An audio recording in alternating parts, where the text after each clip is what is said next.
Okay, so, welcome back, first of all. If you've watched this far, welcome back to Angels with Scaly Wings. We're gonna continue it. I want to see how far I can go with Lorem's voice before I want to gouge out my own throat. So, you know, we'll see how this goes. This'll be good. This'll be good. This is fine. Okay. So we're gonna skip through basically as much as we can. Oh, here we go. You know Anna, right? Why is it? That's weird. No! She still died?! No! Grant, welcome to the stream, and thank you for that compliment. I greatly appreciate it. Really?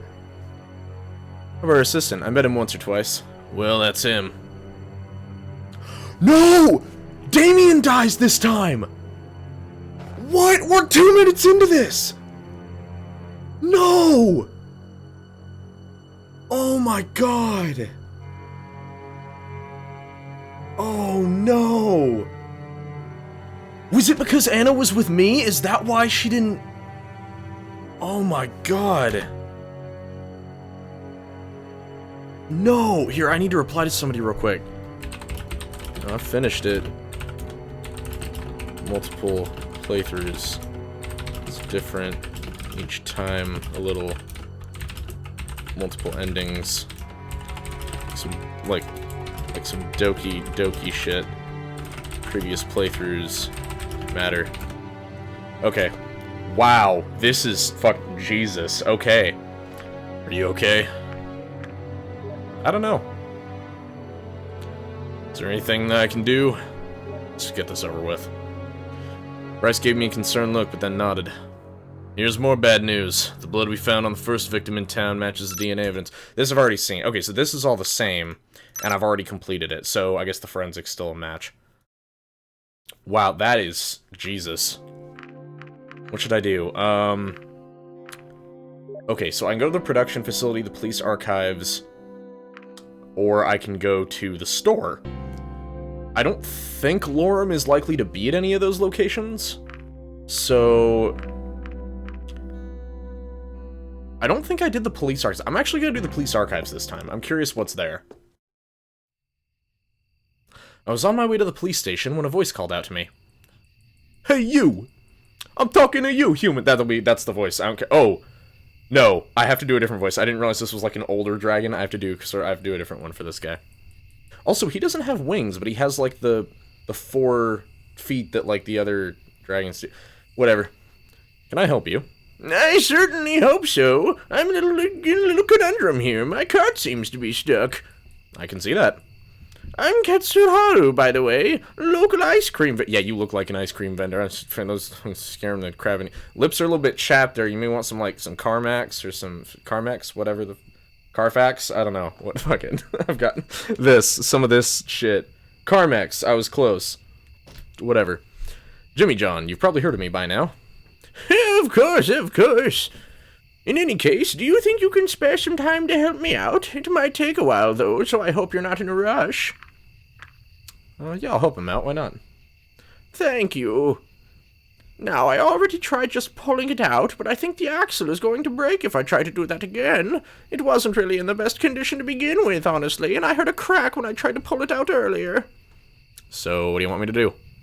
The cart is pretty heavy, so I'll be the one lifting it and holding the wheel steady, so the axle doesn't break. Once I give you the sign, you start pulling, and hopefully that'll do the trick. Alright. Here, grab the handles and wait for my signal. By the time I had gotten into position, Katsuharu was already on the other side of the cart, getting dirty as he slowly lifted the affected corner of the cart out of the muddy hole.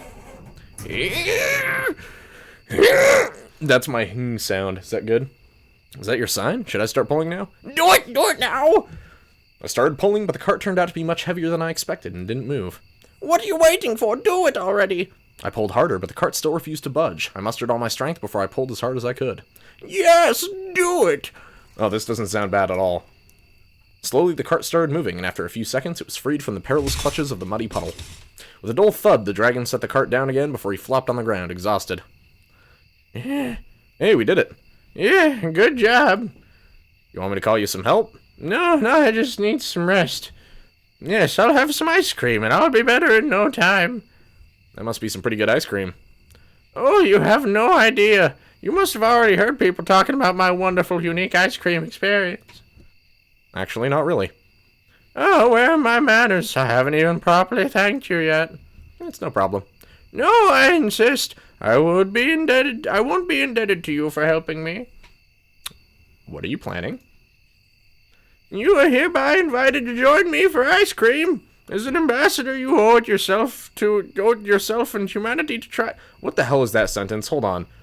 As an ambassador, you owe it yourself and humanity to try it. There needs to be a comment, there needs to be a comma right here, is what there needs to be. Maybe I do. Well, I must get going for now. Here's my number. Wink. I'll get you that ice cream some other time. Thanks. You helped Katsuharu. Cool. I got an achievement. Altruist. That's nice. Should probably be a 2 there. Yeah, there should. A 2 or a comma or some fucking anything to make that English make more sense. Before deciding my next move, I returned to my apartment for a moment of rest. A small piece of paper had been slipped under my door while I was gone. Don't go to the portal. Okay, I've already seen this. Okay, this time I'm gonna stay inside and call the police. I forget what happened when I went to the portal last time. I didn't meet Reza. I know I didn't meet Reza. Did I get attacked? Was that what happened? Let's stay inside and call the police. Ultimately, I trusted the mysterious message. Remy's list of phone numbers, given to me when he brought me to his apartment in the first place, proved to be a valuable tool. I dialed the emergency line and was greeted by a calm voice asking me about my emergency. The gravity of the situation was understood, and I was advised to stay inside until further notice. A team was dispatched to deal with the situation while I waited. From my window, I tried to catch a glimpse of what was going on at the portal, but I couldn't see much. The dark of night was fast approaching. About an hour later, I was informed the team had searched the perimeter, though no trace of Reza was found. I was given the go-ahead to continue with my investigation, but I was free to stay where I was if I felt unsafe. Okay, so I'm actually go to the police archives now, because I used the time to help Ice Cream Man. So, because I think I did the production facility in the store the other time. When I arrived at the station, I was met by the police archivist, a dragoness who introduced herself as Kalinth.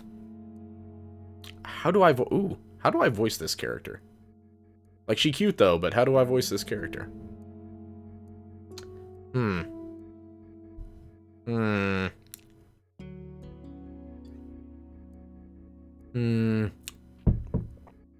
I might have just done the store, I forget. I'm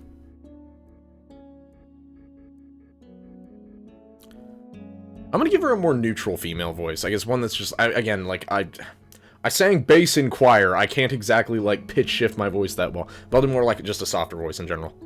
You're in luck, Jimmy John. Bryce compiled all of the case files a while ago. Ever since you came to our world, he seems to be a lot more interested in these human mysteries. I wonder if it has something to do with you. Anyway, you can find all the files here. I'll leave the rest to you. I don't think she's going to be a central character. Okay, so I see. So if I were doing a Dean's route to get her on the map, I would want to do study the blueprint of the underground. Let's see. Read the structural damage report to the underground building near the portal. Play a prank. Rummage through the trash. I'm going to read the structural damage report. According to the report, the investigation of the building was halted due to the acute danger of its collapse and the damage that the surrounding water could cause. Since the building had unknown historical and technological value, there was a plan in place to drain the water pockets. The legal permissions had not yet gone through, however, and it would take some time for the equipment to arrive. For now, the building was stable as long as it remained undisturbed, but for obvious reasons, no one was allowed to enter. There were patrols guarding it day and night. Okay, so we know that it's being patrolled. Of course, we would have known that because Sebastian was patrolling it before things happened to Sebastian. Study the blueprint. Just in case this becomes relevant. The blueprint of the building caught my attention. Apparently it had been found during their cursory investigation within the building itself. At first glance, nothing about it stood out to me, but the more I studied it, the more the facts revealed themselves. Both of its entrances were freed and accessible by the people in charge. One was through a tunnel in the vicinity of the portal, and the other through a dig that cut through the town sewer system. The sewers. That is how Reza got there. That's why the bandage was in the sewers. Bryce had scrawled a note near the second entry. It simply said, Access V hatch, button, counterclockwise, which I already knew, so it's whatever. Furthermore, the data in the corner of the blueprint listed the structure as an independent living and research unit dated to the year 2047. Most interestingly, I recognized the name of the company that was listed. They were a well-established super company before our world's collapse, known for their advances in scientific fields and otherwise through the use of legal loopholes and gray markets. They were very successful at what they did. Their facilities subverted laws and ethical issues by being in areas where such concerns were non-existent, or... pardon me. Or could be made non-existent by paying off the right individuals. Ooh, dark. Naturally, the products and... oh, excuse me, tickle in my throat. Naturally, the products and applications of their research was usually fair game to be used and sold worldwide. That's not proper grammar. That should be a were, not a was. Shame. They were only one of the companies involved in championing the teleportation technology that was about to take off on a grand scale before the solar flare changed everything. Of course, there were public worries regarding the untested, long-term consequences of utilizing black holes in such technology. It was outlawed in certain countries due to these concerns, but lobbies in the private sector drove many of them to accept the tech, in light of the boundless advantages offered. They were also big in medical, security, and weaponry fields. Their vast knowledge and close cooperation of their individual departments enabled them to make many breakthroughs. It seemed like they could do anything they set out to do. The nanomachines, son, that became commonplace before the fall were, of course, also their product. No one was surprised that the tech failed under the radiation of the ion storm. Had the company behind it been more concerned about safety rather than profits, perhaps fewer lives would be lost.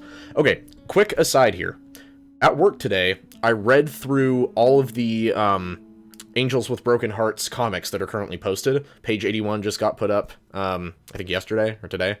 So I read through everything that was available, including the bit with Reza, where he, like, wakes up after some kind of amnesia before the events of this game. And they mention he has a prosthetic arm. And they also kind of mention that some people survived the, like, solar flare with the nanomachines. Some people just were lucky. Reza was one of them. He didn't have the nanomachines, as far as I can tell, but he has, like, a prosthetic right arm. I don't know how relevant that's going to be to the story, but I'm sure we'll find out. Yeah, I did read all those, and goddammit, seeing Amelia alive makes me sad. It makes my heart hurt for Adine and Remy, and goddamn, why are the characters so well written in this? Even though they weren't perfect, nanomachines had still increased the quality of life for many people. It was a new way of treating medical conditions, some of which had been previously untreatable.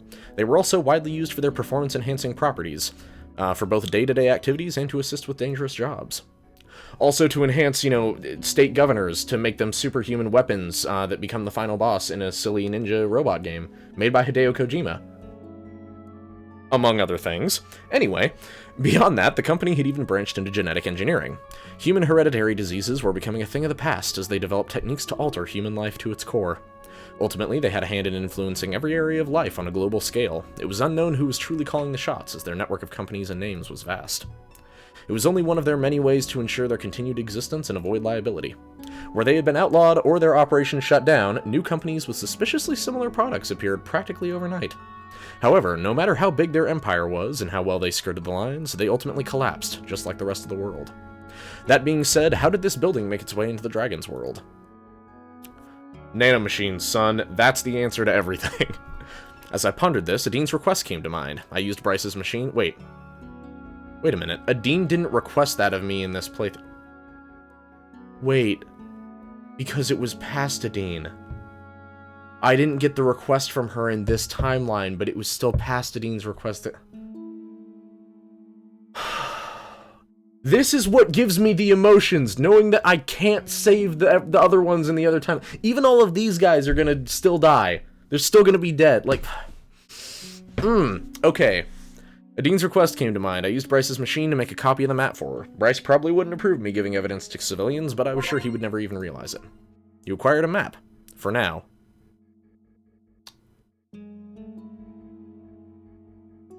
For now.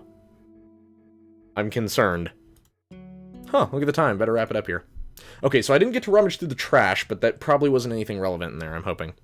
Yeah, it's getting late. Better head to the police station now. Do I have everything? Alright, let's see what Sebastian will say to this. My nose won't stop itching. Help. Okay, I think I've done all this. Yeah. Oh, good job calling the police. Oh, right, his voice. By the way, good job calling the police when you heard Reza. It's too bad he got away again, but maybe a witness will come forward and we'll find out what happened. Now, let's take a look at what you've got for me. What have you learned about the map is fascinating, if not a little unsettling. While it's good to have confirmed its origin, to know what it came from your world is something else. Raises more questions than answers. How could something like a whole building end up in our world? It's a mystery that needs to be answered. Not bad, Jimmy John. Not bad at all. Thanks for your help. I do what I can.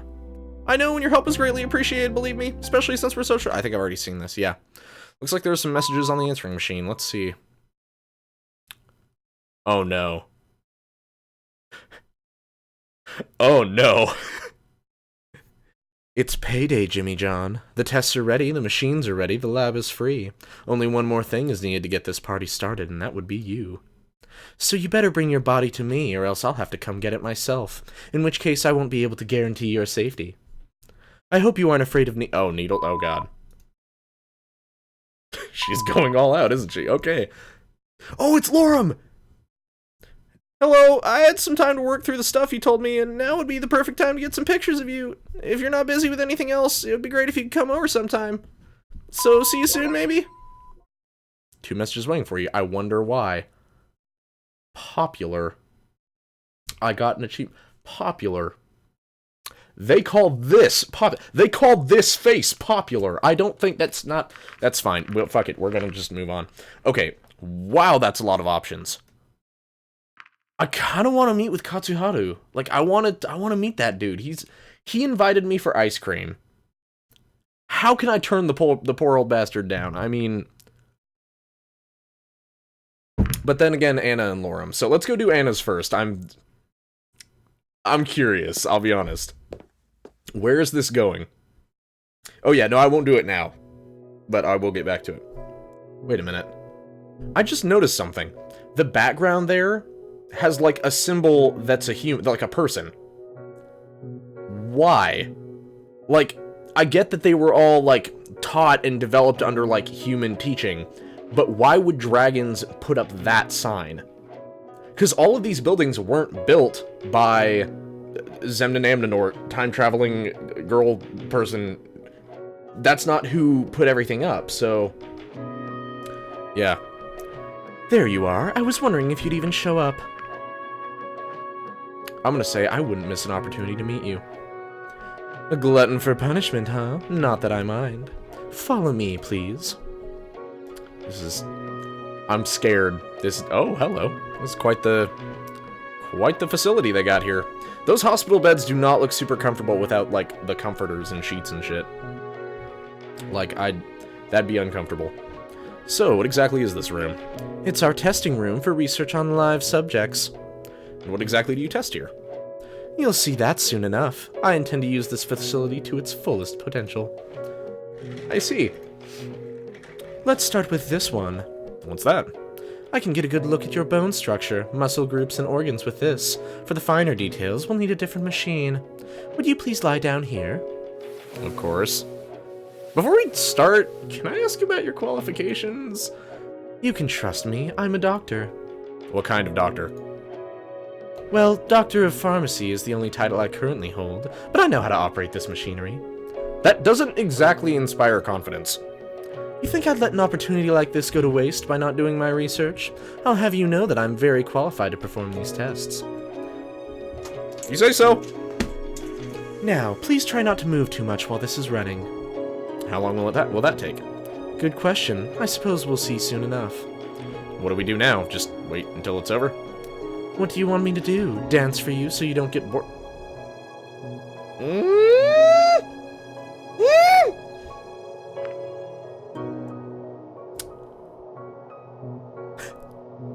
These fucking dialogue options.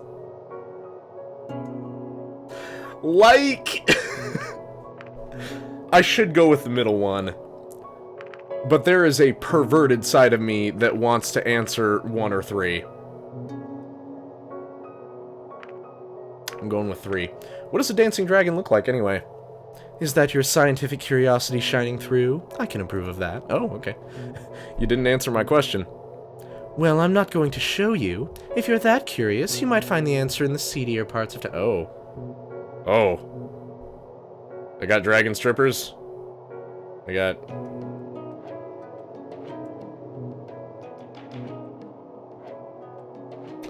Your town has seedy parts? Oh, there's a lot you haven't seen yet. You know, when I heard that something happened at the facility, I thought it might have been you. It's quite something, isn't it? You know, if I stayed as late as I used to, it might have been me instead of Dame...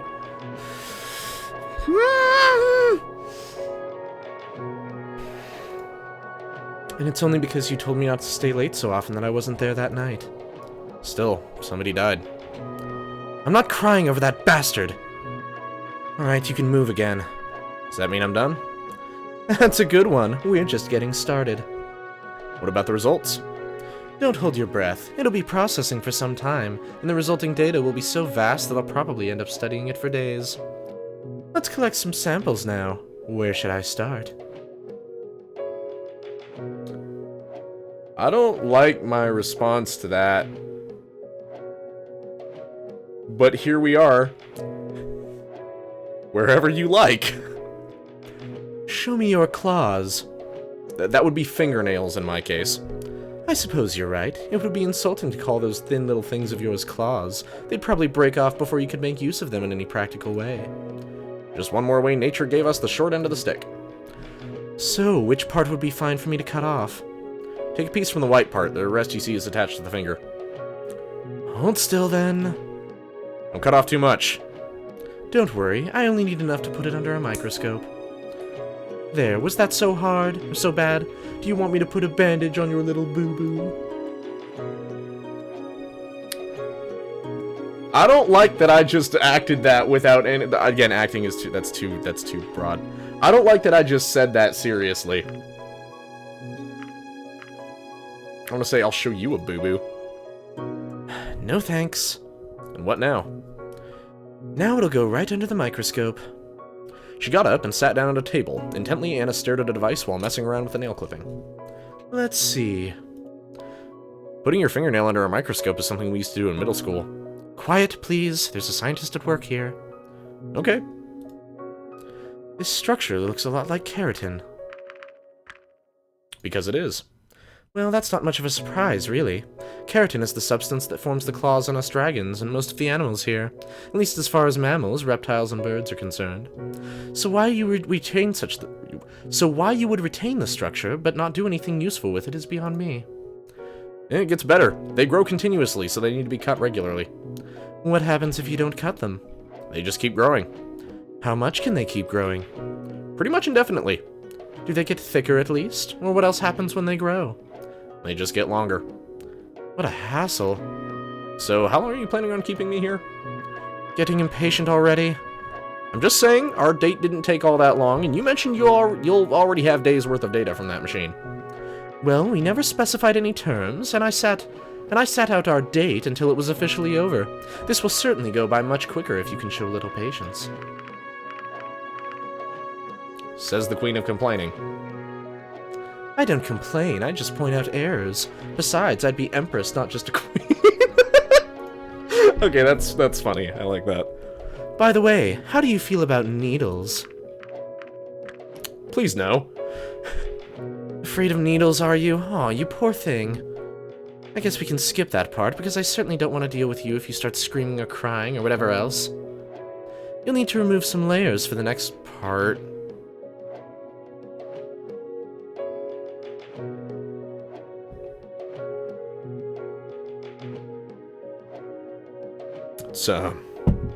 It's getting a little hot.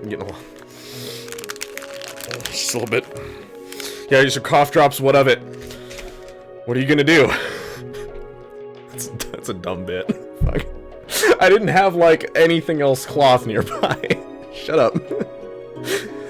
These are just some electrodes, and I'll also measure your brain activity with one of these helmets. All right. There you go. What is it now? It's kinda chilly in here. Is it? I suppose it might be for you, considering your lack of fur. Luckily, our scales are pretty good insulators, as you saw last time. It actually goes both ways. We're pretty resistant to both heat and cold. Just let me know if I turn blue. You turn blue when you get cold? I'd like to see that. Okay, I'm getting real, like, doctor vibes from this shit. Like, Hatoful boyfriend, psychotic doctor, she's gonna kill me. Is that her bad ending? Does she just up and kill me? Because I could see that happening. It was just a joke. Besides, when that happens, it's usually too late to get out of it again unscathed. What a shame. This will also take a while. I want to have a good reference and see how your rates change. Your head shape is a little different from ours, but I think this one should do the trick. Perfect, just as if it was made for you. Not so sure of that. By the way, how can you even be sure that your machinery will have no adverse effects on me? I suppose I can't. That is mildly unsettling. Your physiology is similar enough to ours that there shouldn't be any problems. I see. Now, I'm going to ask you a few questions. What is this, a polygraph test? No, this is something completely different. I'm also measuring your brain activity here. Besides, I don't really care about the truthfulness of your answers. Rather, this is to establish your natural highs and lows of the values I'm measuring. Go ahead then. Let's start with the easy ones. Just say no to the following 3 questions. It doesn't matter if it's true or not. Understood? No. I set myself up for this one, didn't I? The questions start now. Are you human? No. I see. Is your favorite color yellow? No. Interesting. That's my text color. This game, if this pulls some Doki Doki Literature Club bullshit out of a hat, I'm fucking done. I can look, it was hard enough dealing with, like, cute waifus in a fun literature club. I don't think I can deal with that shit with these dragons that I've made best friends with. I'm scared. I'm really scared. Have you been convicted of any crime? No. I see. Now we'll get to the real part. You can answer the following questions however you like. Got it. Did it make you uneasy when you had to answer all the test questions negatively? Not really. I see. Interesting. Have you taken a liking to anyone here since you arrived? Yes. I see. Did you have any ulterior motives when you came to our world, or is it as simple as we are led to believe? No comment. I see. That's all for this test. You can take off the helmet, and I'll take care of the electrodes. It kind of seemed like an interrogation. I wanted to keep it simple by asking questions that could... Excuse me. Anna comes through the screen, right? Her neck just snaps sideways and she fucking rushes right toward you. Oh god. Okay. I see. It's kind of a shame, because in the end, a lack of additional subjects for this test means those results might not be very useful to us. We'd probably need a few more humans. Then why do them in the first place? The data is still useful, just not as useful as it could be. And besides, I did tell you I'd make the most of this room. Well, what's next? I'm not sure yet. Do I want to get close enough to examine mucosa and orphan? No!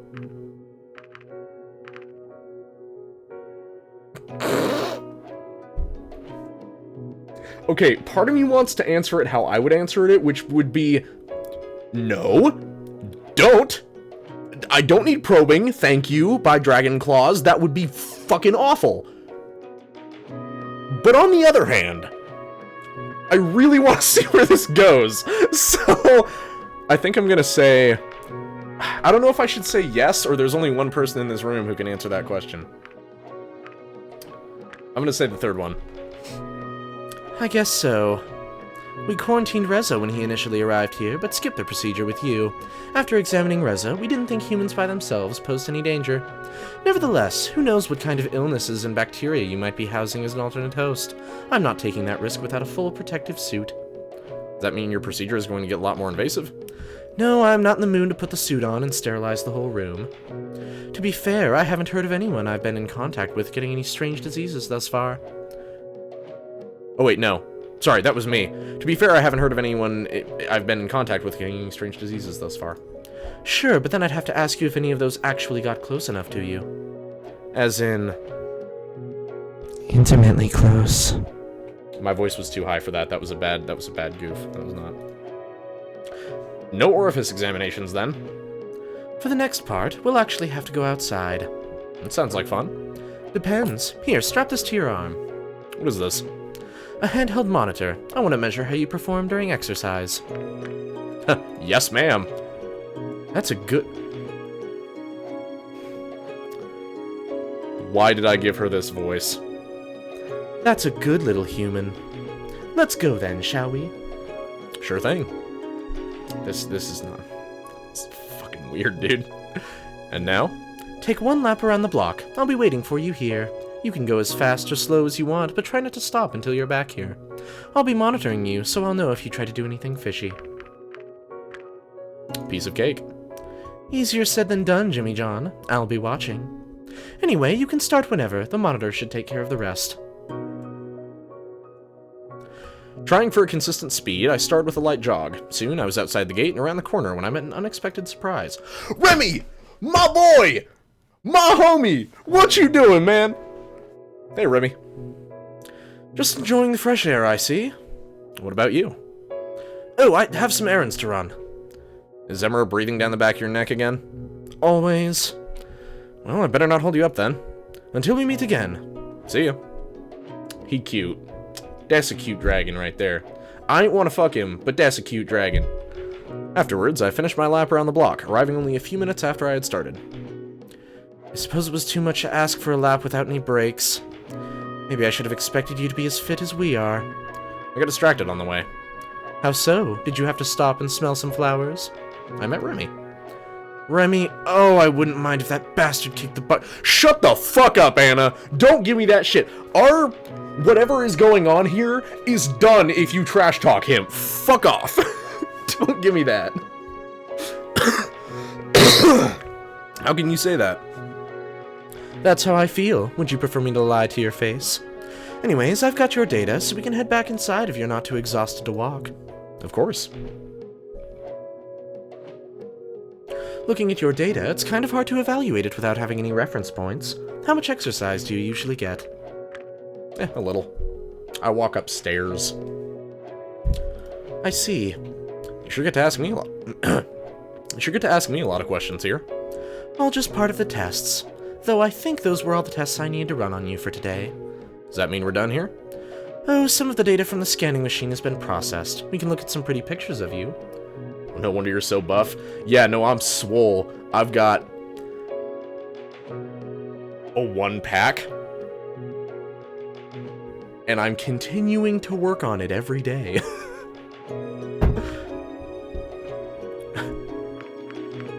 I really don't know how to answer this. I don't know if I want to hit on her because I think it'd be funny, or if I should be like, pretty much like sarcastic with her. I don't know which she would appreciate more. Probably the sarcasm. Why don't you print them out and have them framed? Or better still, sell the prints. I could make bank doing that. Thanks for the idea. Wouldn't I deserve royalties from that? Sorry, no such written agreement exists. Oh, right. I totally forgot that you are a mammal. To encounter an intelligent mammal of all things. Well, reasonably intelligent at the very least. Why is that so surprising? You already have your myths about humans. Myths are myths. Having you here in the flesh is an entirely different thing. It's not like I could use our myths to get a scan like this one. It just seems so funny to me. Do you nurse your young from your That's uncomfortable. From your teats as well? We do. Let me study your muscle groups for a bit. You want me to take my clothes off again? I meant the pictures. Oh, yeah, I see. No, that's fine. That's what I meant, is what. You can stay for a bit longer in case I have any questions. Okay. While I continued sitting on the bed, she went up to her table and started looking at the scans of muscle groups. As we talked, her eyes never left the screen. Some of these structures are very similar to those found in Damien's kind. I'm not surprised. His stature is similar enough. True, true. Now shut up and let me concentrate. Does that approach ever work? What are you talking about? What up, Chief? Welcome! Welcome, sir. Welcome to the time. Mr. Deadshot, welcome to this stream, where I do horrible voice acting and get my heart broken by dragons. Because emotions happen, and not like David Cage emotions, like proper, like, not emotions, no, proper emotions, because this game hurts my heart. But welcome! What are you talking about? You being that rude to everyone. Sorry. You apologized. That's a new one. I think the voice acting is good. Well, thank you, Grant. If it's at least entertaining, then I've succeeded. So that's fine. I don't want to make any excuses, but with a high-pressure job like mine, I don't really get to go out and socialize much. And some deteriorating circumstances to that, and you get my life. Don't you have any friends? Not really. If you keep skipping grades like I did, and were on the fast track in university, you wouldn't really have the time to make or keep any friends either. I think the last time I had a real friend was more than a decade ago. What happened to that friend? Well... Oh no. Is it gonna be Amelia? Is it all coming together? Okay. We went to the same class for a while. I ended up skipping a grade after that year. She found new friends, I didn't. We still met, but those visits became less and less frequent as time went on. I was around 10 years old when her parents prompted me to visit her. She was in the hospital, apparently had been for some time already. I didn't know because I hadn't seen her for quite a while at that point. Okay, so it's not Amelia. It's not her, because Amelia got murdered, if I remember right. She had contracted some sort of degenerative disease that caused her to gradually lose control of her muscles. That sounds familiar. That sounds really familiar. Not from this game, just in general. Her case was particularly bad. She was already paralyzed from the neck down by the time I went to visit her. When I entered her room, I couldn't even pretend to be her friend. Lying in the bed was just a crude image of her former self. It was as if she was already dead. I couldn't bear to see her like that. It scared me. Amelia collapsed due to fatigue and sickness. No, you're right. You're right, she did. Oh, God, that just breaks my heart for Remy even more. Jesus, thank you for reminding me, Grant. I didn't stay long. Seeing her like that was... I just told myself I never wanted to end up like her, dying slowly, painfully, and alone. Damn, Anna, you got some shit. That was the last time I saw her. She died a few weeks later. That's why you want to become a scientist? Not really. I became a scientist because that's apparently what I'm good at. Doesn't make my work any less important, though. Just from what we did here today, we might make a few breakthroughs in several areas. Really? You are a completely different, yet stable evolutionary line. There's some things that are similar in our bodies, and others that are completely different. Anything that is different and works can tell us something new about biology.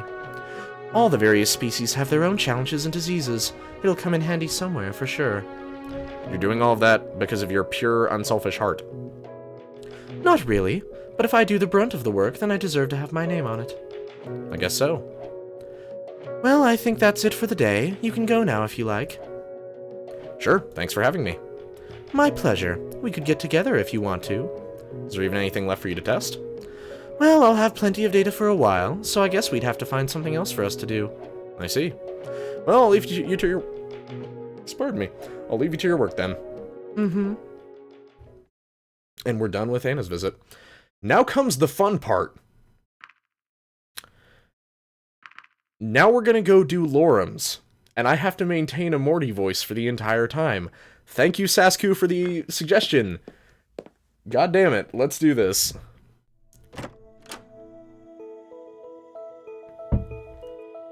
Oh, there you are! Come in! Sure.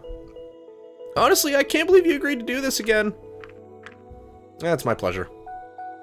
Now that I've had a chance to work through everything from last time, we can do some real work. Sounds great. I did a staggering amount of research on mythical humans. Here, let me show you some of the stuff I found. Sure. We sat down at the coffee table. Lorem opened up a laptop and started to type away. Seeing the laptop brought back memories. In our world, they had become obsolete a long time ago. Before I show you these images, I should probably tell you that some of them are really weird. Just don't take them the wrong way. Oh god, is he showing me his, like, serious business folder? Like, serious business folder? I'm concerned. You already told me about the four-headed human, so I think I can handle this. Alright. There are gonna be dicks, aren't there? There are gonna be lots of oh.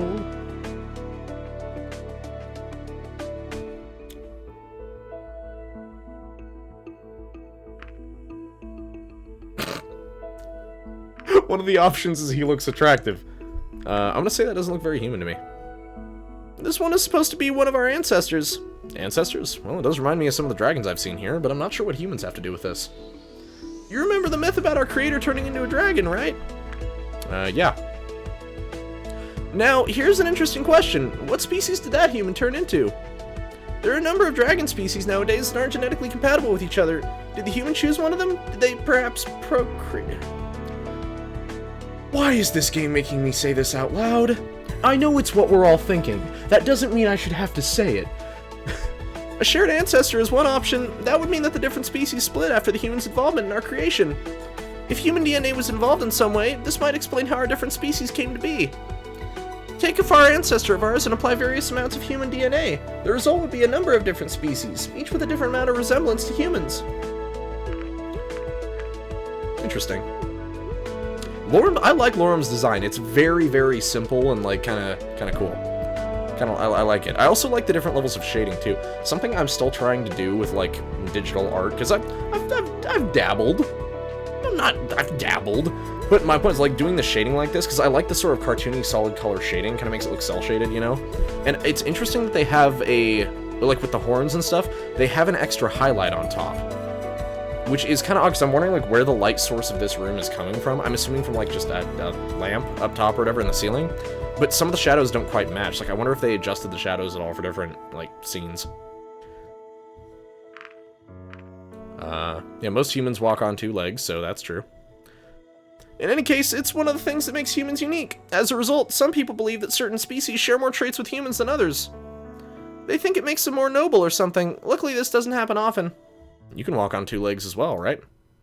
Sure, in this theory of shared human DNA, this puts me somewhere in the middle, since I still have wings and horns. I can see that. Here, look at this one.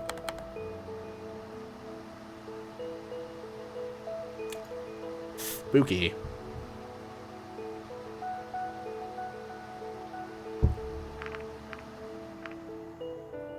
I wouldn't want to live in the same town as this fellow. I'm not sure this is much closer than the previous one. I'm gonna say, what's with the little horns?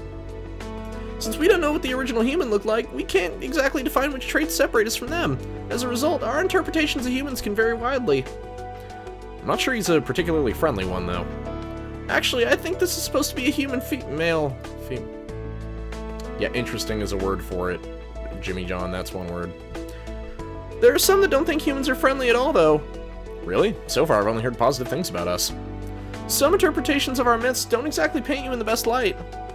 There are also people who oppose the idea of human worship and what their involvement has meant for us. In what way? They say the human interference was unnatural and that we need to get back to our roots. How do they think they can do that? Apparently it means refusing to use modern technology and living in caves or the wilderness again. Like an animal. Pretty much. Most of us think those people are crazy, though. I wonder if that's got anything to do with Maverick's brother going feral. I wonder if that's got anything to do with that. I mean, as long as they aren't hurting anyone. They're harmless, really. You probably won't see one of them around here anyway. This is an interesting style, though. Do you know how these pictures were made? No, I'm sure that information was provided when I looked them up in the library, but I didn't copy all that. And you're using these as references? I make do with what I can get. Maybe now you can see why I want your help, though. Alright, what do you need me to do?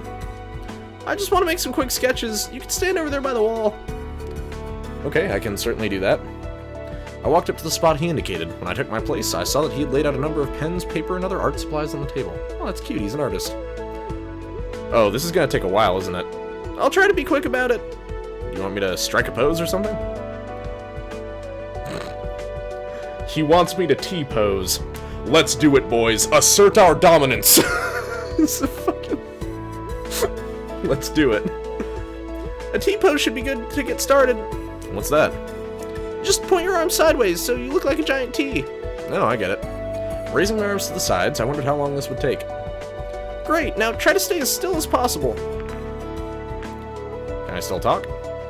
Sure, as long as you don't talk with your arms. As I wasn't allowed to move my head, I stared at Lorem sketching my figure. This went on for a few minutes, until I suddenly heard the sound of a door opening. Oh, hello. I vaguely remember this person. I forget from where. Wasn't he in the last playthrough? I forget what voice I gave him.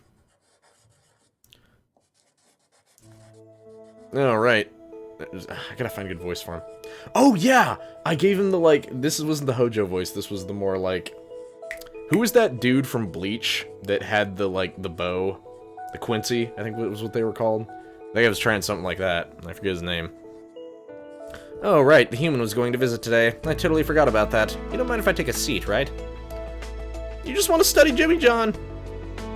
Like you aren't doing that right now. Besides, this room is mine as much as it is yours. I'll just watch and be quiet. I thought you had experiments to run.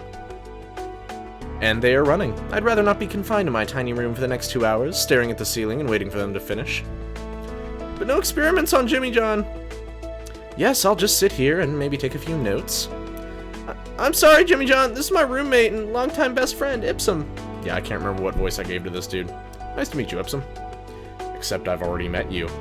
In a darker past. That might be your darker future if we can't avert it. His scientific bluntness may be off-putting, so please bear with him. Speak for yourself.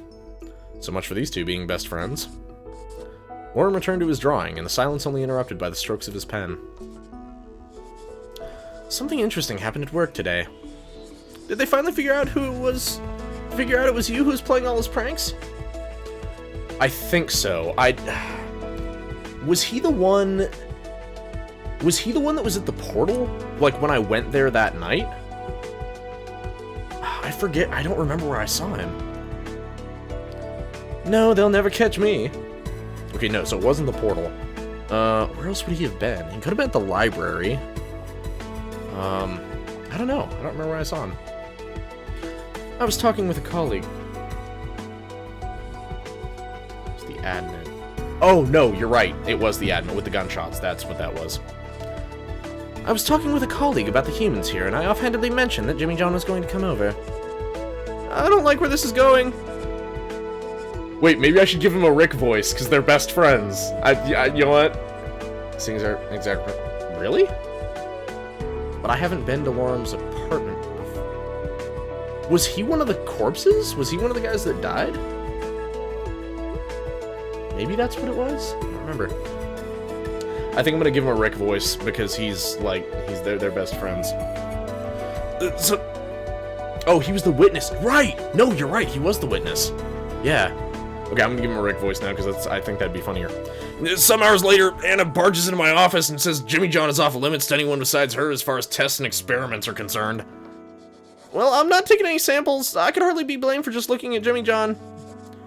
Yeah, that just makes me wonder. Jimmy John, did you agree to visit her and undergo her rigorous testing regimen? I did. I need more beer to do this voice correctly. I need some hard alcohol to do this voice correctly. I need to be deep a bit. Oh, good luck then. Oh, and Lorem, have you seen my Exomen sphere recently? Didn't you take it with you when we went to the park the other day? Yeah, I did. Well, that's the last time I saw it. I must have lost it then. I already searched the whole apartment. Did you go into my room? No. Maybe someone found it. I had it registered in my name when I got it, so if anyone found it, it should show up sooner or later. What is an Exomen sphere, anyway? It's just a glorified toy for grown-ups, really. You have no idea what you're talking about. An Exomen sphere is a very sophisticated tool with a countless number of uses. You left it at the park? Didn't I? Hold on. Don't I have... No, I didn't find it. There must have been something I missed at the park then. Status? Oh. Wait a minute. I thought Anna... Wait, Anna's used to be impressed. I must have missed something with her dialogue tree then. Because she used to be impressed. Like what? It can levitate and follow you around, take photos. You can even use it as a calculator. Making it a glorified toy for grown-ups. I use it for my experiments. Fuck.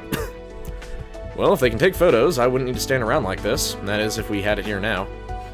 It has a great companion for all situations in life. It's much easier to draw from a live model than from a photo, though. Easier for you, maybe. Hope this doesn't take much longer, because my arms went numb a while ago. Yeah, I think you can relax for now. I'm nearly done with this one. A tingling sensation went up my arms as I relaxed. Slowly, I began to regain feeling in them. I swear, I would have tried T-posing that whole time if I could somehow advance the text without using either hand. Alright, now turn around. I thought we were done already. Not unless we want our humans to lack a backside. Oh, yeah, no, I get it. So that's what this is all about. You know what I mean. I know exactly what you mean, Lorem. Morty, Lorem, whatever. Isn't it my turn to draw you now? That's not how it works. I wouldn't mind getting a portrait of myself. I can already see it, the light spinning from above, caressing my luscious mane, highlighting each lock as they interplay. This is gonna be a long day. And that depends on how fast you are. As I was now facing the wall, I couldn't see what Lorem and Ipsum were doing. After a few seconds of silence, I heard some whispering coming from the couch. What are you talking about? I didn't want to be rude, but I was just curious about your vestments. He said, and I quote, "This would be more interesting if it wasn't for those clothes Jimmy John is wearing." Coming here was a very bad idea. Really? I'm just saying it would be hard to study an insect if there was a piece of cloth draped over it. Wearing that much just seems odd to me. If humans wear clothes like this, it's only appropriate to depict them as such. And my scientific curiosity shall remain unsatisfied. Because Jimmy John's not here to do that, and you would get in big trouble with Anna. We actually have a pretty big variety of vestments. I can tell you all about it. Sounds good, but not right now. I have to finish this up first. Alright. So, Ipsum, I've heard a lot about experiments in science now, but what do you actually do? I work in the field as a biologist with a minor in physics. In addition to the office, I also have my own setup here at home. I assure you, it's properly isolated from the rest of our apartment. Even has a fume hood to prevent accidents.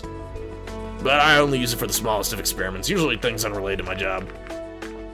Sounds interesting. Don't get him started, or we won't hear the end of it. Maybe you would like to talk about your hobby instead, Lorem.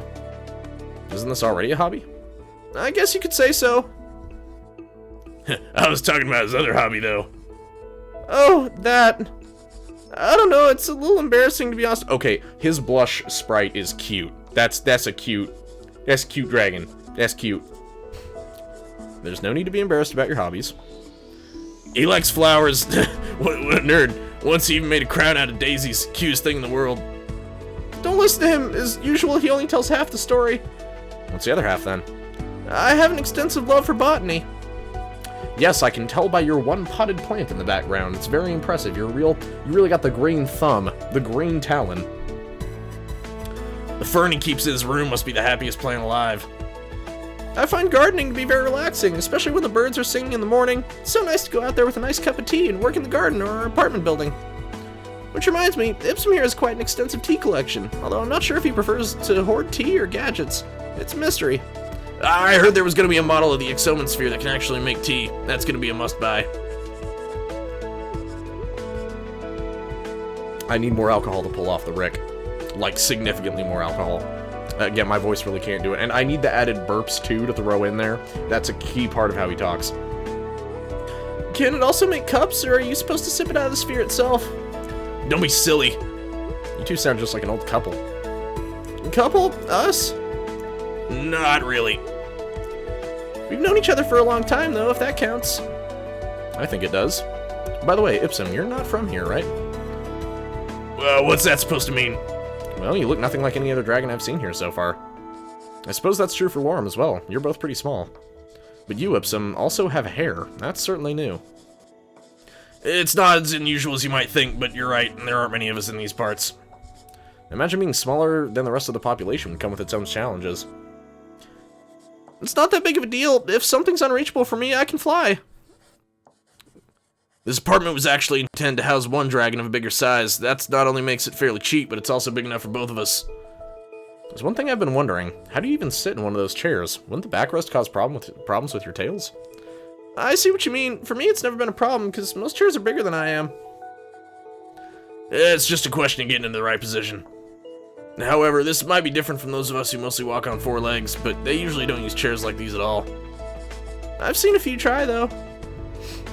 I suppose they want to imitate humans this way. Even if they can't stand or walk like a human, they can try to sit like one. With varying results. Some I've seen looked really funny, trying to fit in chairs they were too big for, or sitting in odd ways that clearly don't work with their anatomy. I see. Lorem, you asked me about breath weapons last time, but I don't think you ever told me if you had one. Probably because it's not worth mentioning. It may only be a very small flame, but it can get very hot. What about you, Ipsum? Yeah, Ipsum, what about you? My breath weapon is elocution, since words are more powerful than anything else. I don't need any of that fire bullshit. Same as mine, then. Alright, I'm done with this one. You can turn around. Sure. Let's make one more. Maybe something dynamic. How dynamic are we talking about? Something that isn't static like the reference models I just did. You can strike a pose. Something that's just you. Alright. What kind of pose should I go for? A normal pose, a thoughtful pose, or a swimwear pose? I'm gonna go thoughtful. I think he'd appreciate that. Alright, what about this? Works for me. By the way, did you get the groceries when you came home from work? Yeah, just as usual. Are you too sure you're not in a relationship? I certainly am. Actually, Ipsum is deeply in love with his home laboratory. Oh, really? I'm not even gonna deny that. When I'm not working on something at the office, I do so here. What are you currently working on? I've been looking into the physics of teleportation. Talking about the portal, right? Well, I don't have permission to even approach the portal, so I have to resort to a theoretical discussion on its mechanics and make do with what I can pull off in my home lab. Maybe I could tell you a few things. That won't be necessary. I've already read all of the available test reports. I can't speak with that fucking voice. It's pretty tough. This is really killing my throat, too, especially the Rick impersonation. It's not even that good. Okay. Are you aware that using the portal could be incredibly dangerous? I'm not sure what you're talking about. Then you don't have a complete understanding of what the portal actually does and what it means for our world at large. In order for a portal to function, a natural wormhole is required. It's trapped and becomes the portal's entry. The portal manipulates the wormhole's exit. This way, something can be sent to whichever destination is chosen. Now, there's a theory about the purpose of the natural wormholes in the universe. It states that they act as the support pillars of space-time continuum. How so? How should I explain this? I think the video game analogy worked pretty well. Sure, whatever. In a video game, what happens when you meet the edge of a map? You hit a wall?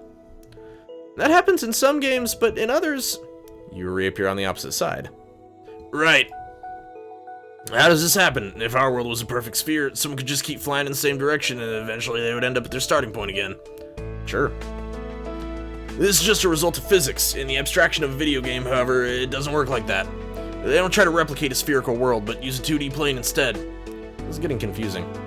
Imagine a piece of paper with a world map printed on it. Right.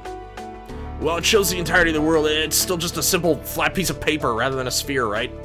Sure. Let's assume that in a game, our world map looks like that. Now, what happens when we approach the edge and walk over is that we're teleported to the opposite side. Okay. This doesn't actually make the game world a sphere, but rather a torus. A torus? You know, like a donut. Oh, that's not the right voice. You know, like a donut. If that's the comparison you want to make. Okay. Now, things are going to get really complicated. Are you familiar with the many worlds interpretation of quantum mechanics? Let's say I'm not. Even though I am, and that scares me that he brought that up. Because the fact that he brought that up, it makes me have to think that there's an Nadine out there somewhere who's just suffering and dying, cold and alone.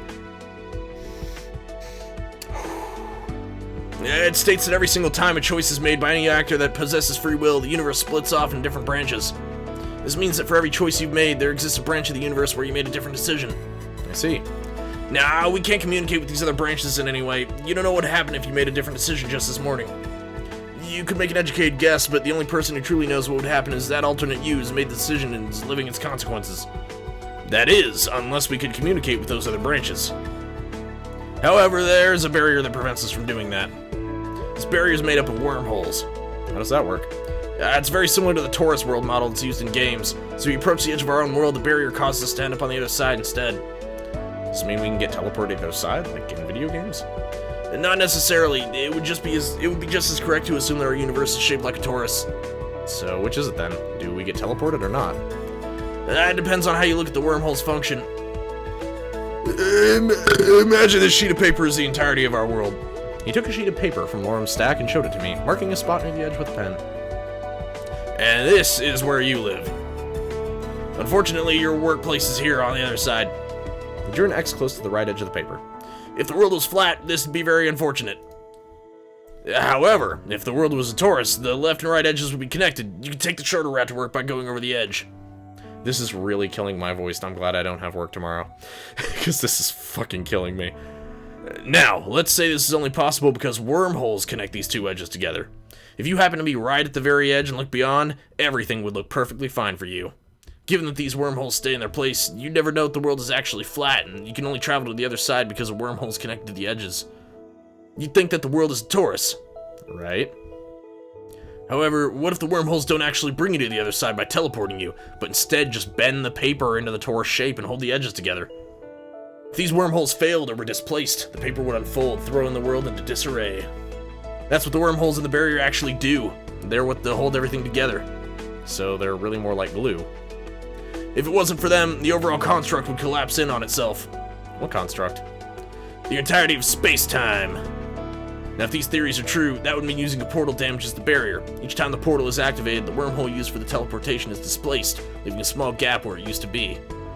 Do this too often and the overall system will destabilize eventually.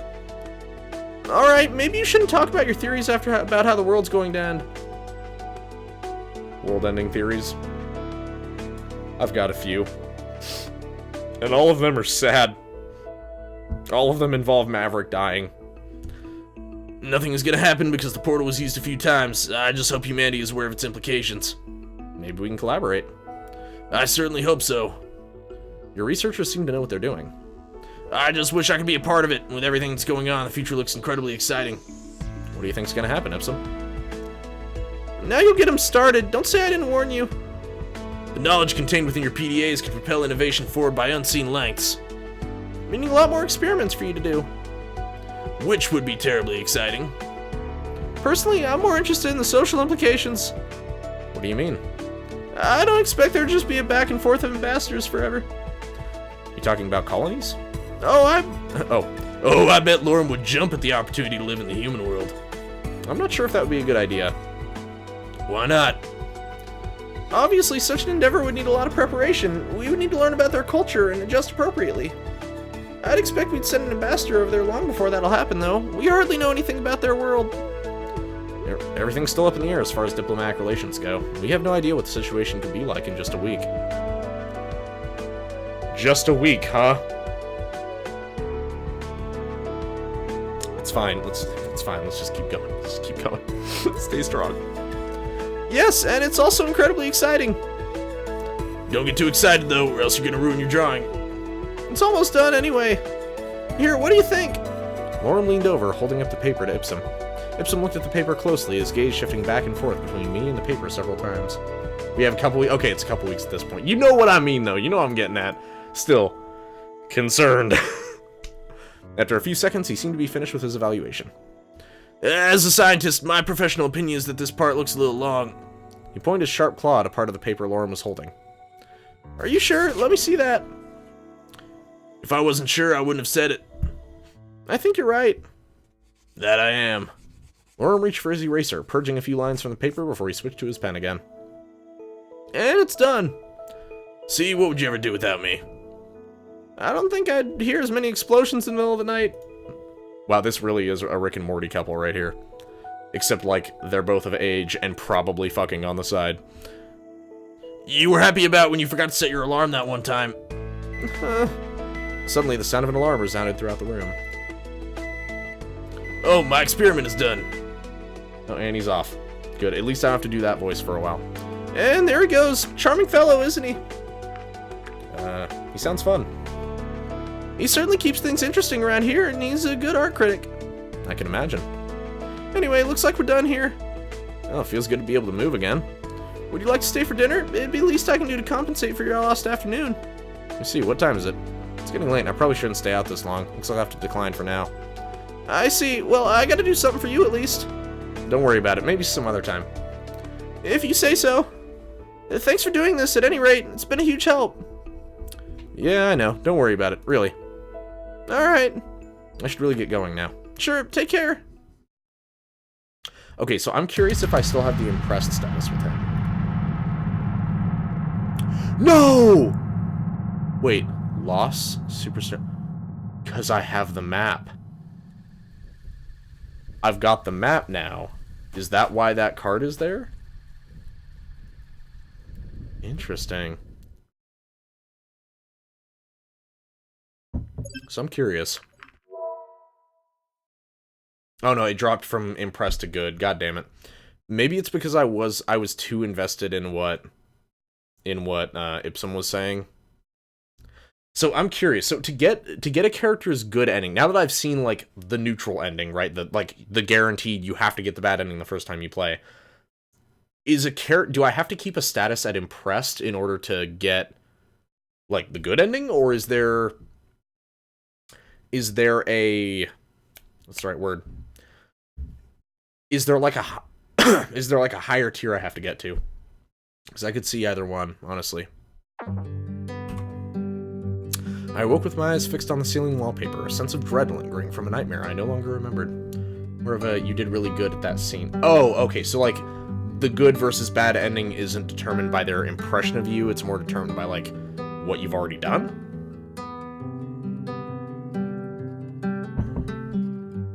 How many more times would I see this apartment? Right, I've already seen this. I think you can guess why I'm here. Is it Reza again? What happened this time? The chief will explain everything once we get there. Let's not keep him waiting, shall we? Yeah, okay, because I've already done the thing here. Sorta? Okay. Well, we'll find out when we get there. So we... oh, God. That voice really killed my throat. Ow. So we've got two options here. First is that you stay here and I go inside. That way if Reza tries to flee and sees you, it might throw him off. You might be able to stop him, or if we get into a standoff, I can tell him you're here as well. And the second, you go in first and I follow you. And that way if we find him, maybe we can resolve things peacefully. You might be able to talk to him, and even if it doesn't work out, you've got me and Sebastian nearby. I don't think he's planning to harm you on sight, and if we can hear things starting to go wrong, we might be able to surprise him. So either way, we take him by surprise. I just have the option of talking to him first.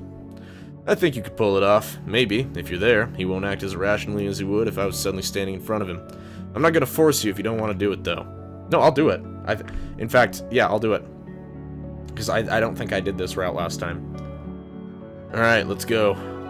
We slowly made our way to the front door. I took a deep breath and tried to prepare myself for the possibility of facing Reza. The tense scenarios and things I could say to him rushed through my head as I pressed down on the door handle. The door wrenched open with a creak, but I noticed a slight resistance and a strange sound. Wait, no, I remember this. I've already done that. Because I triggered the bomb, or didn't trigger it, I guess.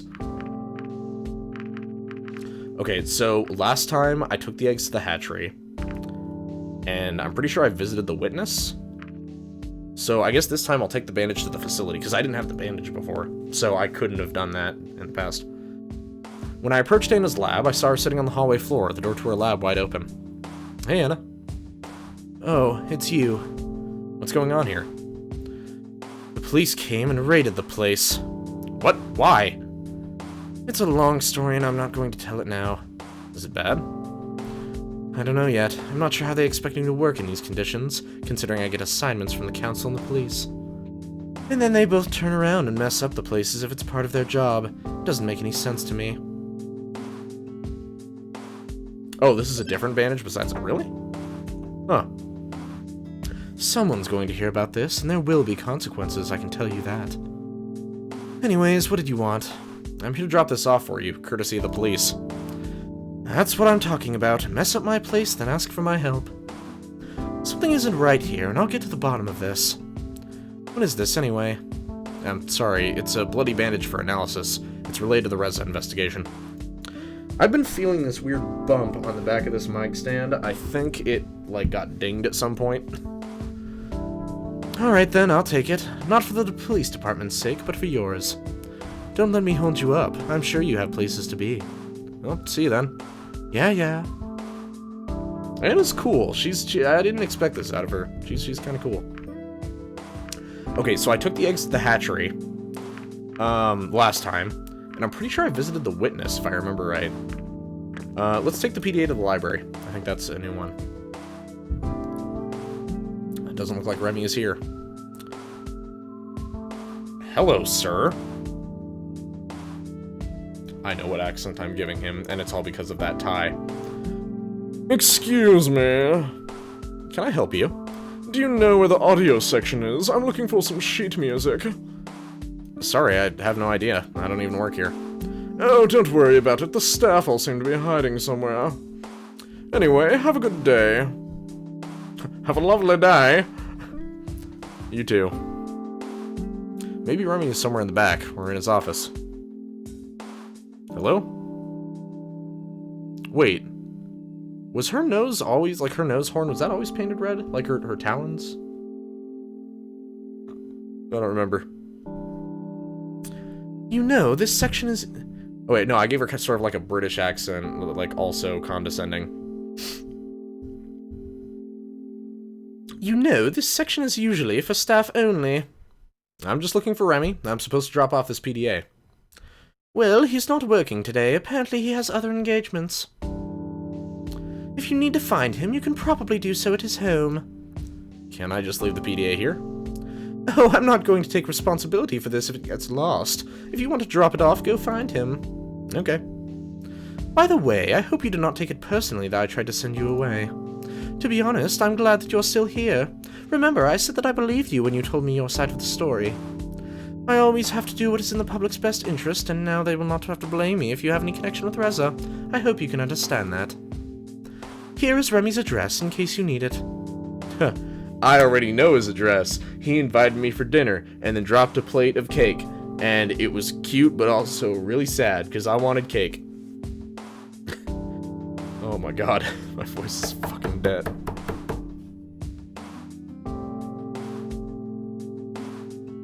Oh, hello, Jimmy John. What are you doing here? I just came by to give you this. I was already at the library, but Emma refused to let me drop it off there. I see. Hey, it's one of your PDAs. I told you one would find its way to me eventually. Yep, and now you can look at all the human knowledge you want.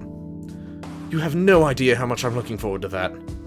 I may not be working today, but I'm still going to check it out as soon as possible. I'm just gonna leave it to you then. Thanks. Enjoy. Oh, that's cute.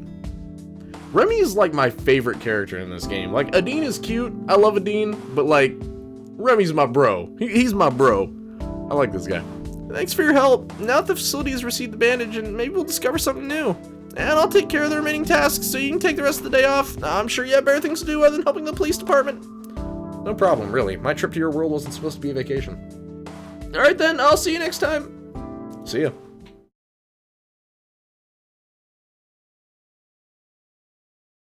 After this fateful day, I was glad to finally have some respite to skip the text. Yeah. Yes, I want to skip ahead.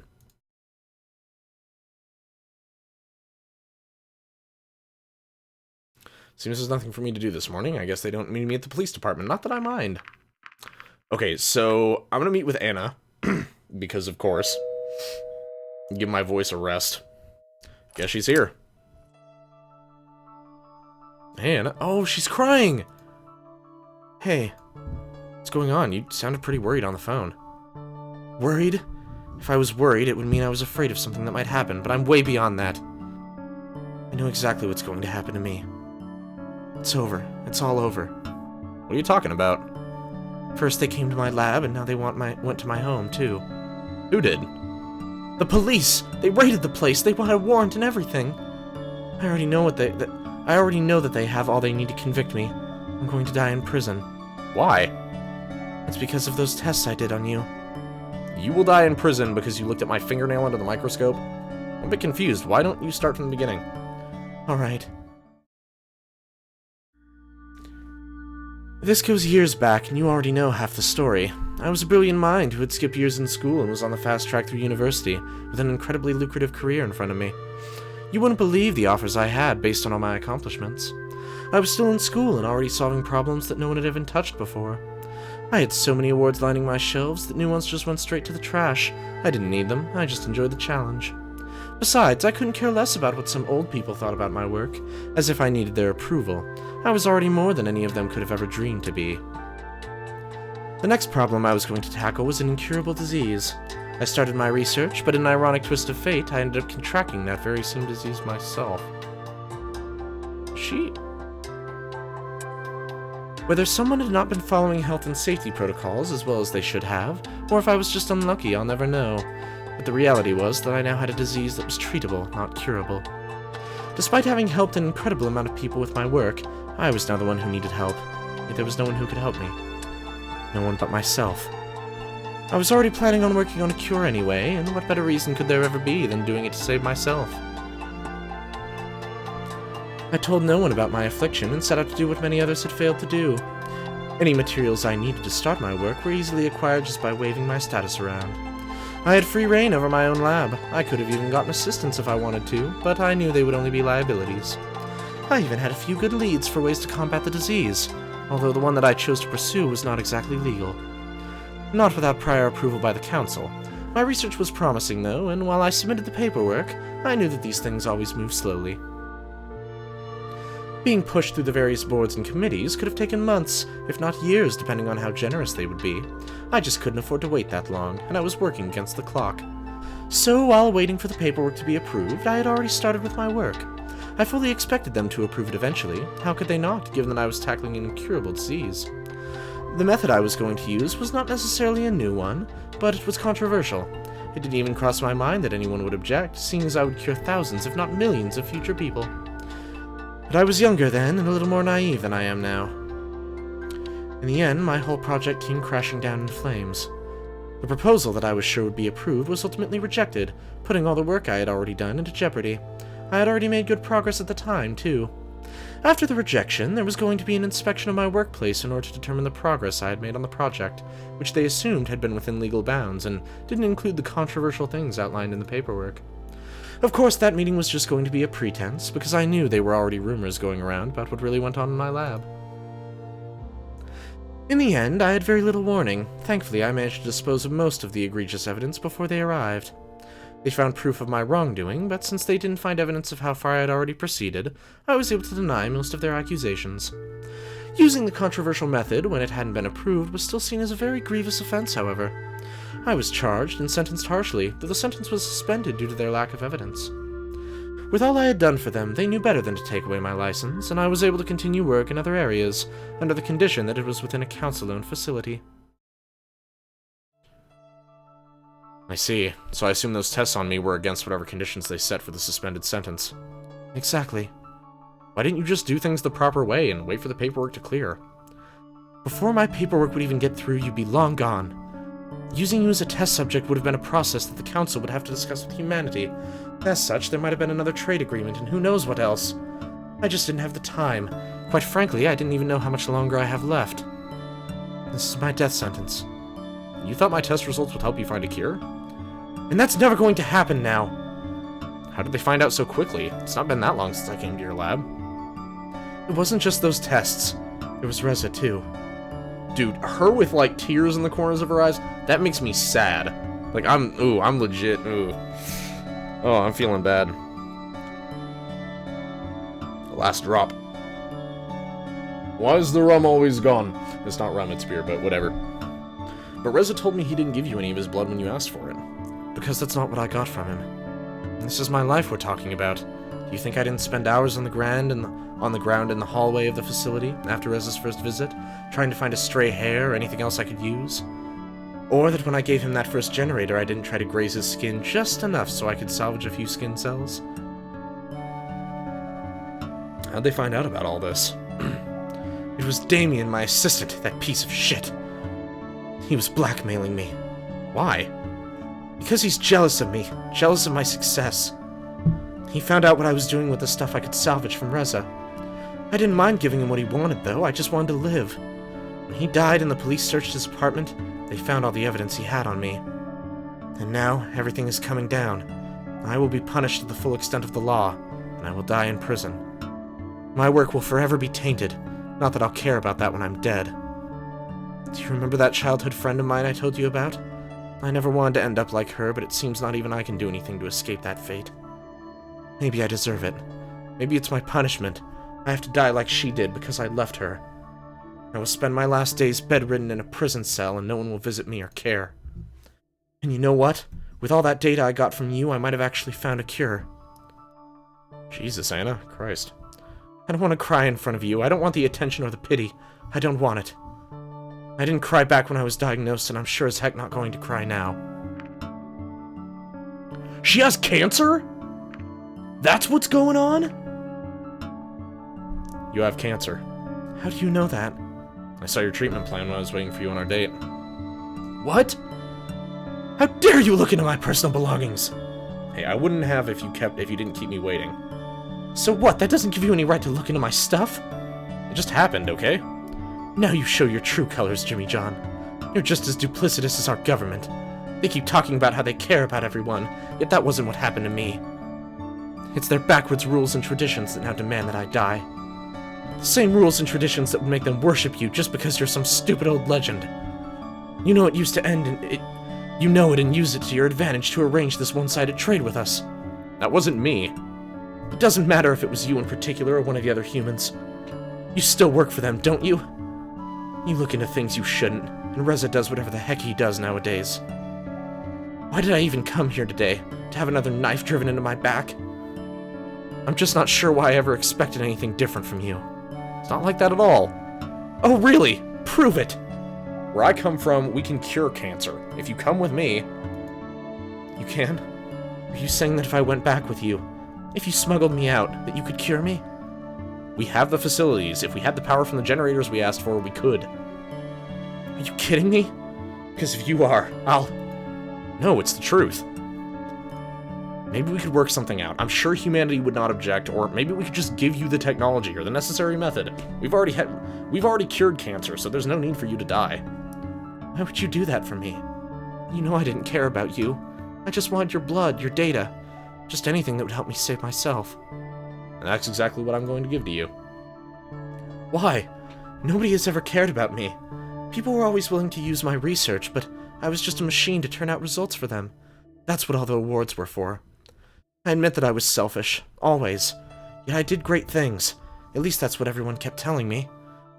You know, after that whole affair back then and the suspended sentence, the rumors about me never stopped. Did they warn you about me? Tell you to stay away? I'm sure they have. Why are you still here? I didn't listen to them, I guess. Just like you. You haven't seen that scenario in a while? Yeah?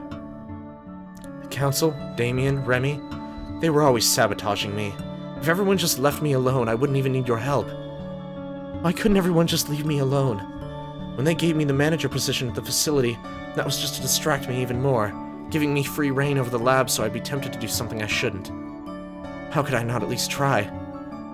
One of their oh-so-important founding principles is how every individual is important. That's clearly not the case with me. At least they never showed it was. Now I can see just how different you are. You're the only one who came to me willingly and without any ulterior motives. Or did you? You invited me. I just took the invitation. Just to use you? And you still came back for more. You let me do all those tests on you. Sure, you complained like a pro, but you sat it out for me. I owed it to you. You don't owe me anything anymore. So what? Maybe I won't have to die after all. If you can cure me, I'll give you whatever you want. I know there's politics involved, and I know it may not ever happen, but this is my last straw, my last hope. I'll do what I can. Thank you. Anyway, enough of that. I hope you don't mind me hanging around here. My place still looks like the police raided it.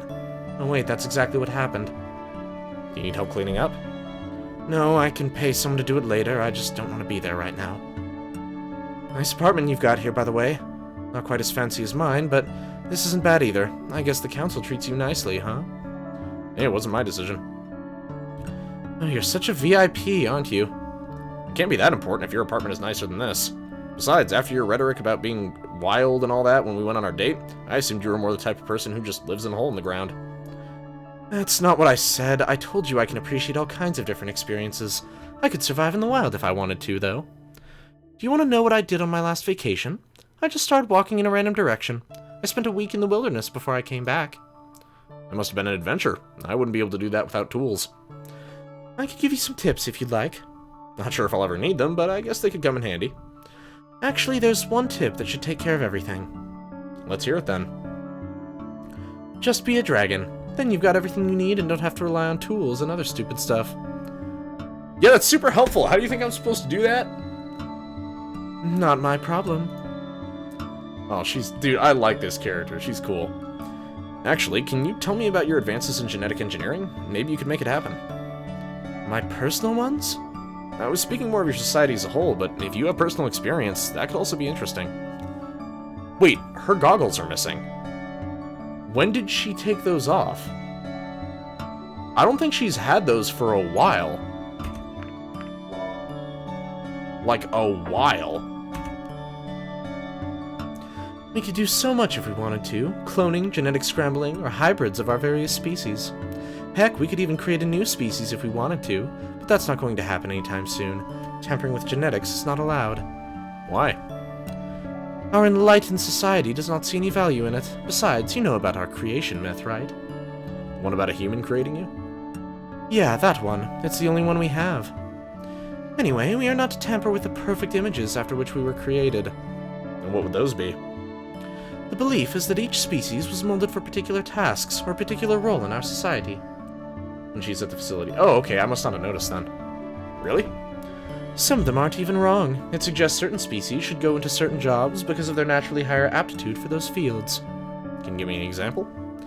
Well, let's just say that while everyone can join the police force, you'll never be the flyer on duty unless you belong to a species that can fly. Well, that much is a given. I was talking more about if there's any sort of discrimination, for example. You could say so. These structures can be pretty rigid in places, especially where the council is concerned. They really like to employ the members of the various species in their traditional roles. Ironically enough, the perpetual nuisance you know as Remy was a revolutionary case where that didn't happen. In what way? Well, a council's aide, particularly one who works in the archives, is usually a member of a species with more dexterous hands. You can't really expect a four-legged species to do that kind of job well. And he doesn't. It's really been a disaster. He's basically become the laughingstock of the whole town. When Remy initially got the position, there was a lot of controversy about the subject. Some liked it, some didn't. I thought that for Emera, politics was a popularity contest. Doing something controversial and divisive like that doesn't really fit that image. She wasn't like that in the beginning. It certainly caused people to remember her, though, and now that people know her, she's changed her attitude a bit. It was a good move, because it kept her in the spotlight all the time, and she's using it to gain popularity now. So she just likes the attention? I don't know why she does it, and frankly I don't care. You'd have to ask her for yourself, but I doubt she'll tell you. I wouldn't expect honesty from someone like her. Politics always used to be messy back home. Scandals, arguments, lies. They were everywhere. We do get the occasional scandal from time to time, and of course there's always rumors. You can't really make people stop talking. In a way, I'm glad we don't have that at all anymore. Don't have all that anymore, excuse me. Why not? At some point, it just gets tiring. People get loud and argumentative, and those are supposed to be our leaders. That's not something people would like here. If you're a council member who wants to be popular, you don't engage in that kind of behavior. Sounds like a nice change of pace. Not necessarily, since it also leads to reluctant agreements and sweeping issues that should be talked about under the rug. You know what? That doesn't jive with me. They like to preserve this fantasy of peace and harmony in our society. For me, it's just so fake. People pretend to be something they aren't to conform, because they don't want to stand out. They become faceless puppets, like drones in a hive or cogs in a machine. What kind of world do we live in where speaking one's mind is seen as something bad? I never held back. Now see where that got me? I bet someone would argue that would just be easier to conform then. I could never do that, and besides, I don't want to. There's this thing called integrity. If there's one thing this society needs, that's it. Now you're starting to sound like a politician. If that's what your politicians sound like, maybe they aren't so bad. Sometimes I just want to walk up to some of ours and shake them until they wake up and accept the truth. What is the truth? I'm a scientist. Truth are facts and are empirically verifiable by science and tests. After all, the tests I do in my job are to find out if assumptions are true or not. I suppose if you ask different people, their definitions of truth would be very different. What's truth to you, then?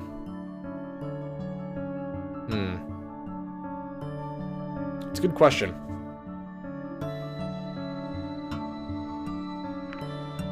I know that I know nothing. That is the right answer. What's that supposed to mean? It's a philosophical phrase. It means that ultimately we can't really know anything with absolute certainty. Yeah, philosophy is nice and all, but that doesn't really help me when I'm in the lab. You do seem to like talking about this kind of stuff, though. I'm not an ambassador for nothing, you know. Pardon me. You're an ambassador, so you can discuss the nature of truth with different cultures. You know, if you ask the wrong kind of person, these kinds of discussions could turn very ugly. I'm certainly here to learn about what you're thinking and how your society works on a deeper level. Of course I wouldn't just walk up to someone on the street and start talking. Maybe you should be talking with someone in social studies, then.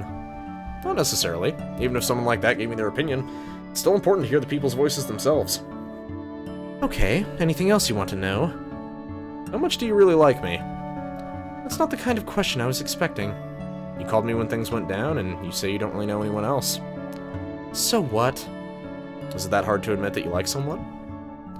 You know me a little by now. You know what I'm like. Whatever you're looking for, you know that I'm not that kind of material. Not even as a friend? You want to use emotionally laden words to describe our relationship? We've met a few times, and that does it for you? It isn't about me. Before anything happens to either of us, I just want to know. You want me to tell you how I feel about you? Even if something happened between us, you know it's not made to last. You will go back to your own world, and I'll probably spend the next few years in prison. You wouldn't like the commitment anyway, would you? True, I wouldn't let something like that hold me back. People don't like me, and I don't like people. That's how it's always been. Right now, though, I'd have to say that you're probably the person I hate the least. That's something, I guess. And I also can't deny that you have a certain exotic quality about you. Now you're talking. But enough about me. I've put up with me for this long. Or if you've put up with me for this long, it can't all just be your own unselfish kindness, can it? I don't hate you too. I guess we feel the same way then. You know, this might be our last opportunity to do something. Why not make it worth it? If you say so. Is that a yes? Yes. She strode forward, reaching out with a claw before she hooked it into the neckline of my Oh! Oh, that's what she meant!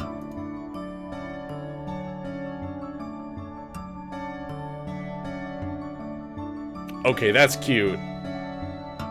That's cute. That's a very cute drawing. Who did that? That's really cute. What are you doing?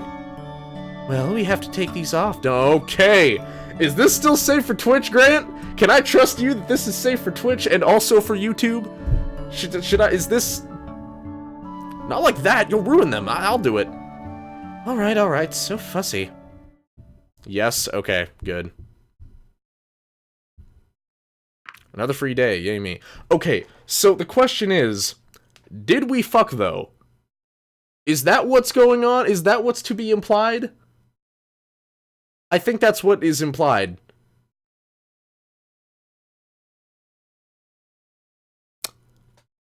Alright, sure. What's my status with her now? Impressed. Okay. Use your imagination there. I'd rather not, thank you very much. But I gotta go meet with Lorem. Oh god, my throat fucking burns, dude. It's not a good time. I don't know how much longer I can do, like, a Rick and Morty voice, to be real. Let's do it. Let's meet with Lorem. Oh, he came over here this time. Hey, Lorem. Hi, Jimmy John. So, what exactly are we doing? You mentioned something about treasure hunting, but don't tell me we're actually trying to unearth some ancient human artifacts. Don't worry, this is gonna be fun. I just hope for the best. Rick and Laura Morty. I'm not sure who came up with it, but someone gave this kit to me as a present a few months ago. He showed me the map. It was a piece of paper that had obviously been treated to look much older than it really was. Sounds like fun. I'm glad you agree. I'm not sure if I can be of much assistance, though. I don't exactly know much about the area. But you're big and strong. Or at least you're bigger and stronger than I am. You can do the digging. Great. Besides, I've wanted to do this for a while now, and Ipsum is always busy, so I figured this would be as good a time as any. Do we need to bring a shovel, or do you expect me to dig with my bare hands? Well, the instructions say we only need this map and a pen. I've got a pen. Great, then we're all set. So where are we supposed to go? Wait, do I have a pen? Is that a pen? Or is it just an exclamation mark? Wait a minute. Wait a minute. Wait a minute. These cards, meeting with a dean, these like the fortune-telling cards. Are these telling me, like, what I've done so far? Like, what's gonna happen next based on what I've done? Is that what this is doing? Because, god damn it, Maverick, he's probably gonna, if that's what's going on here, Maverick is definitely gonna die again. I don't know what's gonna happen with the dean. She might end up dead, honestly. Okay, here's something that confuses me, and this just popped out when I was reading the comics earlier. Look at a dean's feet. In the drawing here, she's got 2 talons, but in the webcomic that was on the website, she had 3. I don't know why that detail, like, stands out to me. Just, it was like, oh, okay, she's got 3 talons, and she's got, like, wings and shit. But, like, So does she have 2 or 3 front toes? Not that it matters, I'm just like, wow, that's weird. A weird artistic choice to suddenly split that, but whatever. If this is the facility, then the place indicated is the school, or rather somewhere between the school and the administrative building. Let's go then. So I guess we're gonna go down into the... Oh no, we've been to the... Wait. This looks new. Are we in the park? Or by the park? Somewhere? Here we are. The X on the map is right between these 2 buildings, so it must be around here somewhere. Back to school, huh? Not quite yet. Everyone's on summer break right now. New. Oh, this is a new area. Got it. Which is a good thing, because we really wouldn't want you to get swarmed by all the children. They'd go crazy if they saw you. How does school work here, anyway? Are you talking about this one, or schools in general? In general, I'd like to know more about how your school system works as a whole. Okay, so I think the mic is picking up a little bit of game audio, which is going to make for some double audio. I'll turn it down a bit. I see you won't let a learning opportunity go by. I'm just doing my job. You should start looking for that treasure then. Sure. While I looked for hints as to the treasure's whereabouts, Lorem started talking. Right, we do have quite the education system. Different schools and districts run on their own, so when looking at details, things can vary a lot. However, there are a few things that are true no matter what region you're in. Oh, you don't hear anything through the mic? Like no double audio? Oh, okay. It might be okay then. Turn it up a skosh. Let's see. Compulsory education lasts for about 10 years. There are a lot of options for schools and school systems. Choice is an important factor here. We recognize that there isn't one system that works best for everyone, so there are many options depending on what path you want to take. That doesn't sound too different from what it used to be like in my world, but nowadays things are a bit more chaotic. Practical skills are valued most in our city, and you aren't really given a choice to do anything else. Sure, people can learn other things on their own, but it's not as if school is mandatory anymore. People just do whatever they feel like. Did you grow up like that too? No, I still got to experience our old education system, college included. What was your favorite subject? I'm gonna say art, because honestly, out of all of this, that's true for me. But also because I think Lorem would be impressed, and I want to impress him. Really? Me too. I always like trying out different mediums.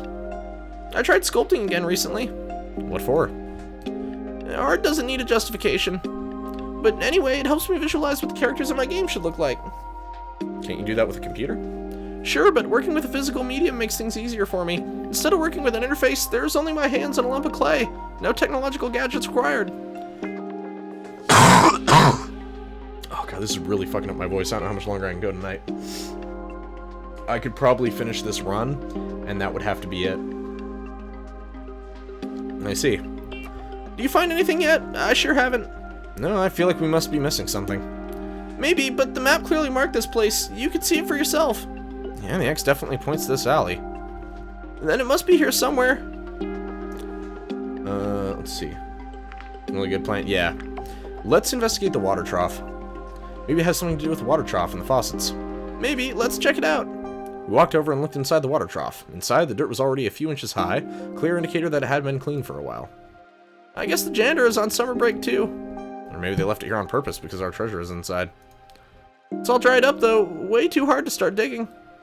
Maybe that's what the faucets are for. If you say so.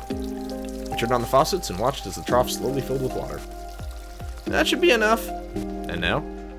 We start digging. Come on, what kind of treasure hunters would we be if we didn't get our hands dirty? I immersed my hands in the sludge. This is still pretty hard. Let's turn on the water again then. Lorem joined me. Both of us dug around in the sludge, which slowly became clear as more water filled the trough. Hey, I think I've got something. Really? Yeah, I think it's stuck to the bottom. Lorem's face was straining as he tried to pull harder and harder on the object he had found. Maybe I should try. I think I got it. Suddenly, his hands reappeared from beneath the murky water, holding a small, shiny object in their grasp. There it is. What is it? He opened his hands to reveal a big screw. Oh, maybe you should put that back. yeah, maybe. By now, the water had become clear enough that we could see where the screw originally was. After Lorem replaced it, we noticed that, besides the water, the trough was completely empty. I guess it's not I guess it's not here after all. But at least the janitor will be grateful for the cleaning. Maybe. Okay, let's examine the walls. Maybe it has something to do with the walls. What makes you think so? We're clearly missing something here, so maybe there's some sort of hint we've been overlooking. Something that wouldn't be obvious to anyone else who came through here. I have no idea what you're talking about. These walls don't really look that special to me. My gaze slowly went along the walls, trying to find something, anything that could have a hidden meaning. Hey, look at that. What do you mean? That kind of looks like an X on the wall, don't you think? I guess so. Maybe it's here somewhere. Look, there! Lorem crouched down and stuck his hand in an indentation that ran along the wall near the ground. Aha! What is it? He pulled out a cylindrical, shiny object and held it up to me. It looks like some sort of capsule. Maybe there's something inside. That's going to be a pretty small treasure. He screwed it open and held the two halves of the cylindrical object in his hands. To our surprise, it didn't have any empty space on the inside. Nothing could be hidden within. Instead, the inside of the two halves were engraved. What does it say? 2J. That's it? Yep, it's also on the other half. Might be coordinates. The grid on the map had numbers and letters like that. That means 2J would be here. Right in the middle of a forest. Let's go. Oh, we're back on the Wait, we're back on the forest path leading to Vera's house. With where her mother died? Grandmother, I think is what it was. Finding our spot might be a bit more difficult from here on out. Why's that? We don't really have buildings and addresses as reference anymore. Here we only have a spot in the middle of a forest. Don't worry, I have an excellent sense of navigation. Oh, is her mother? Okay. Let's hope we find it before it gets too dark, though, or things might become a lot more complicated. I'd rather not get lost here. You don't have to worry about anything. If there are any predators in this area, they'll see me as a better target than you. Don't tell me there are predators in these woods. Not really. There might be a stray or two, but that should be it. These woods are considered to be very safe. Even if that's true, and if worse comes to worse, you can just fly away. I guess that's true. You sound kind of like you don't like the woods, though. I like going for walks in the woods, as long as it's safe. Then you don't have anything to worry about here. I already told you there shouldn't really be any predators in these parts. It's not like these woods are haunted or anything. Haunted? That reminds me of something. What is it? Maybe you'll be interested in this. In our world, there's a forest that was notorious for the many suicides that took place there, said to be haunted by angry spirits. That sounds horrible. But why are there so many suicides there, and why are the spirits so angry? Well, in Japanese folklore, people have a soul or spirit that's called Reikon. Reikon. I don't know how to pronounce that. Reikon, probably. There's a bit of an I in there. Upon a person's death, the Reikon separates from the body and goes to a form of purgatory. After certain rites have been performed, the Reikon then goes on to join its ancestors and becomes a protector of the family. However, under certain circumstances, like the rites not being performed correctly or dying in a sudden or violent manner, the Reikon transforms into a Yurei instead. The Yurei can return to the physical world and haunts it until it has been laid to rest. So there you go, another myth for your collection. Well, I know where not to go for my next vacation now. That's just a myth anyway. I suppose. What do you think about stuff like that? Paranormal stuff? You know, until a few weeks ago, humans were still just a myth. And if we look at the portal, it's like something that came out of science fiction. Ipsum certainly seemed interested in it. He is. He actually read up on some new theories about it. Like what? You remember him telling you about the different branches and how the barrier separates them, right? Yeah? So, since the barrier is made up of wormholes and using the portal displaces them, it leaves gaps in the barrier. I distinctly remember him talking about something like that. Through these gaps, he thinks we can communicate with our alternate selves in the other timeline. Does that mean there's hope to save my Adine? The first Adine? I mean, all of these characters deserve to live, but does that mean there's hope that I can save all of them? How does that work? It all goes into the nature of existence itself. Who are you as a person? Do you think you're just the Jimmy John from this branch? What about the ones from all the other timelines who've made their other decisions? When you consider yourself to be the same person as them, the only difference between you and the Jimmy John from another branch may be that you decided to skip breakfast this morning. Maybe you're all of them. How's that possible? Like a seed from which many roots can sprout, or a tree and its branches, there may be a uniting factor that branched off into these different timelines, your fundamental nature. You might call it a soul or something similar, but the idea is that even though there are many different versions of you, there's an aspect that unites all of you. A part of myself that stands over me? Kind of like a superego? An interesting comparison. If we use a similar model here, then we can say that you're also made up of 3 distinct parts. In each timeline, you have a physical body which is driven by its own base desires that it seeks to fulfill. All physical needs like hunger, thirst, and even breathing fall under this category.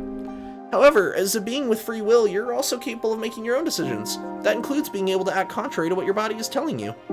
Sorry, my chest really itches today. I don't know why. This ability to think and make decisions on your own is your rational mind, the self. And lastly, there's the third part I just talked about, the one that stands above all you and unites you in some way. Let's call this your higher self. Through this higher self, you may be able to communicate with your alternate selves in some way. Usually the barrier would prevent this, but through the gaps, communication becomes a possibility. The more gaps there are, the easier this should be. And how would I go about doing that? I suppose that would be the job of the higher self. So I can't control it? These are all just theories. We don't really know. We wouldn't really know until it happened. Only then could we study it. If it was to happen, how would I know? If someone else's experience gets relayed through this connection to you, it could manifest in a number of ways. Maybe it could be something like a deja vu or a false memory, maybe even dreams. But the biggest difficulty would be to recognize this phenomenon is happening in the first place. It's certainly quite out there, you have to admit. Sure, but quantum mechanics are already complicated enough. Once you look at what lies beyond, it's just crazy territory. What do you think about all this? I think it might already be happening. Really? Just think about it. If the possibility of it ever happening is there, then it's more than likely it already has. Not sure I follow. Let's assume that this is an average timeline. The portals have been found by both of our people, contact has been made, and now you and Reza are both here for a visit. A few letters were exchanged before you and Reza were sent here, so that means the portal's already been used a few times. Using a portal once might only have an infinitely small effect on the barrier, like poking a hole in a castle wall with a needle. However, if you multiply this by a nearly infinite number of possible timelines in which these same events have happened, the events must already be noticeable. The effects must already be noticeable. Of course, some people may be more susceptible to this than others. You think you've already experienced it? I don't know. I've been having some weird dreams lately. Me too. Really? We were just entering a clearing, and from my view, I could see some odd lines that had been drawn on the ground. Hey, I think this is the spot. Why do you think so? Well, the giant X on the ground kind of gives it away. Lorem took flight with a few flaps of his wings. After looking at the scenery from above, he returned to me. You're right, it does look like a giant X. Guess it's time to get our hands dirty again. It may not be necessary this time. What are you talking about? He went to the center where the lines crossed and picked up an object that was lodged halfway into the ground. He returned to me once more, holding another capsule similar to the one we had found near the school. If we have to go back to town after... Oh, excuse me. If we have to go back to town after walking all this way, I'll... And it's open. Apparently we're going to 6K now. Where's that? There's an abandoned store on the other side of the forest, and that's where we're going. It just means the way back is going to be even longer.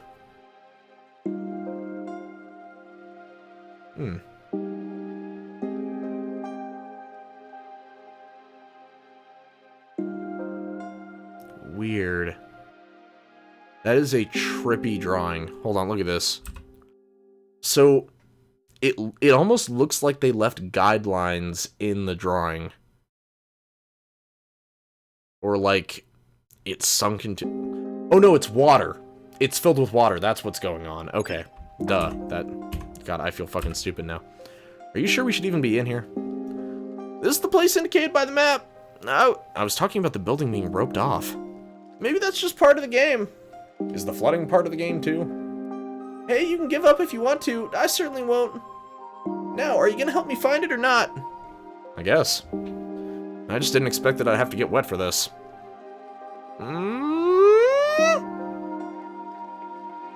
All part of being a treasure hunter. Let's just look for the X. Sure. Sure. Lorem flew up to the light fixtures to get a view from above while I checked out the shelves. I remember when we could still shop here. What happened? Apparently the area has a problem with flooding. I can see that. So much work and resources are needed to erect a building like this one, and in the end it just gets abandoned. We have plenty of empty buildings where I come from. Oh, really? Not sure this is a good reminder of home, then. At least we don't have a problem with flooding. Is that like defeated fucking expression? I nearly got sent back, by the way. Really? Why? Political reasons. No, I don't think I'm supposed to talk about it. You just did. Is it related to that announcement they made about Reza? Maybe. Guess things got pretty serious. They are. Have you found anything yet? Not really. Maybe it's underwater. You think so? Certainly not anywhere near the ceiling. I already checked there. I found nothing near the walls or the shelves. It could be hidden beneath a floor tile or something like that.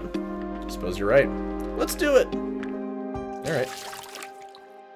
Without hesitation, Lorem vanished beneath the water's surface. How deep is this water, and how small is Lorem? I breathed in deeply, crouched down, and began looking underwater as well.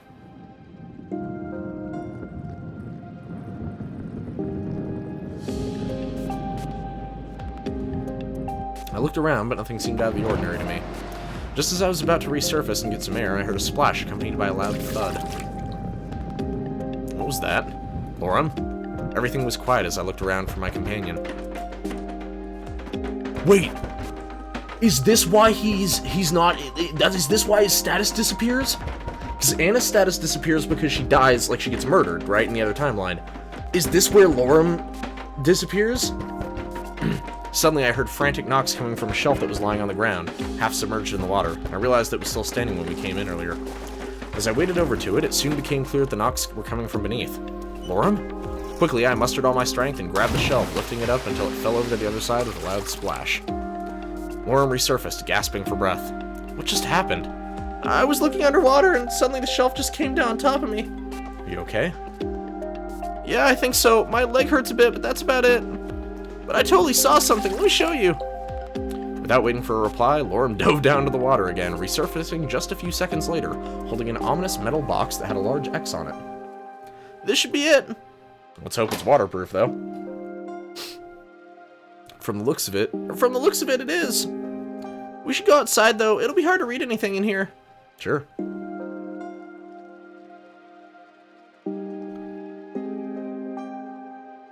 So you know the reasons for why 2/3 of the main characters have been static so far. True. Because so far, well, 2/5. Because Remy, Bryce, and Nadine survived the first playthrough. Well, actually, I don't know about that, because I didn't go and check the status screen after, like, while I was talking with Nadine after everything had wrapped up. So I don't know on that one. But yeah, we at least know why Anna and Lorem disappeared. Well, what's inside? Lorem held up the box to me. I took one of the sheets of paper that were inside and started reading. I think these are pizza vouchers. Lorem was holding another sheet, which he started reading aloud. I have to show a clip if I can do it. You should be able to. I don't think I have my bot in the way that, like, purges links, so go ahead and post a link. If for some reason it bans you or whatever, I'll just unban you. Unsilence you, whatever the case is on Twitch. But yeah, go ahead, by all means.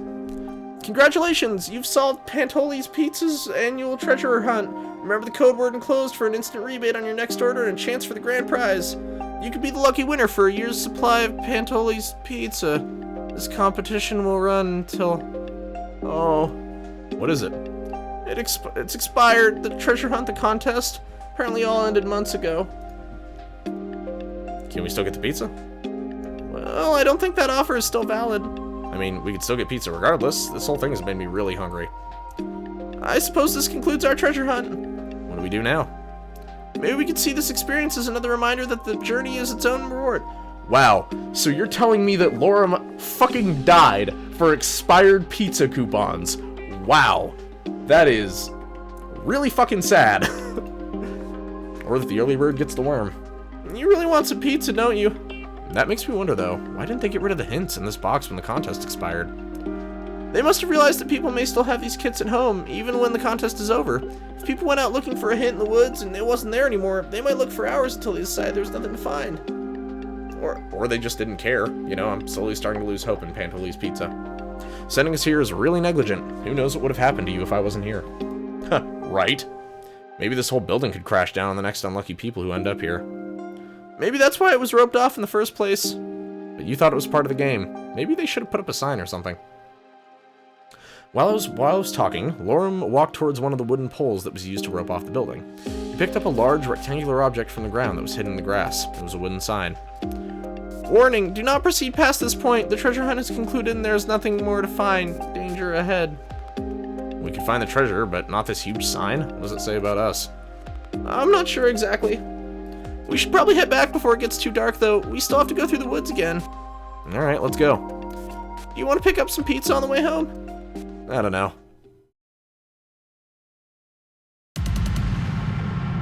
Okay, chapter 5. Let's do it, boys. Interesting. So passion is in the 5 slot now instead of 3 or 4, whatever it was last time. 4, I want to say. Hope and passion. No! No! They still show Sebastian's body! Does he still die in this route? What the fuck do I have to do to save Sebastian? Oh my god. Dude, my heart can't take much more of this, man.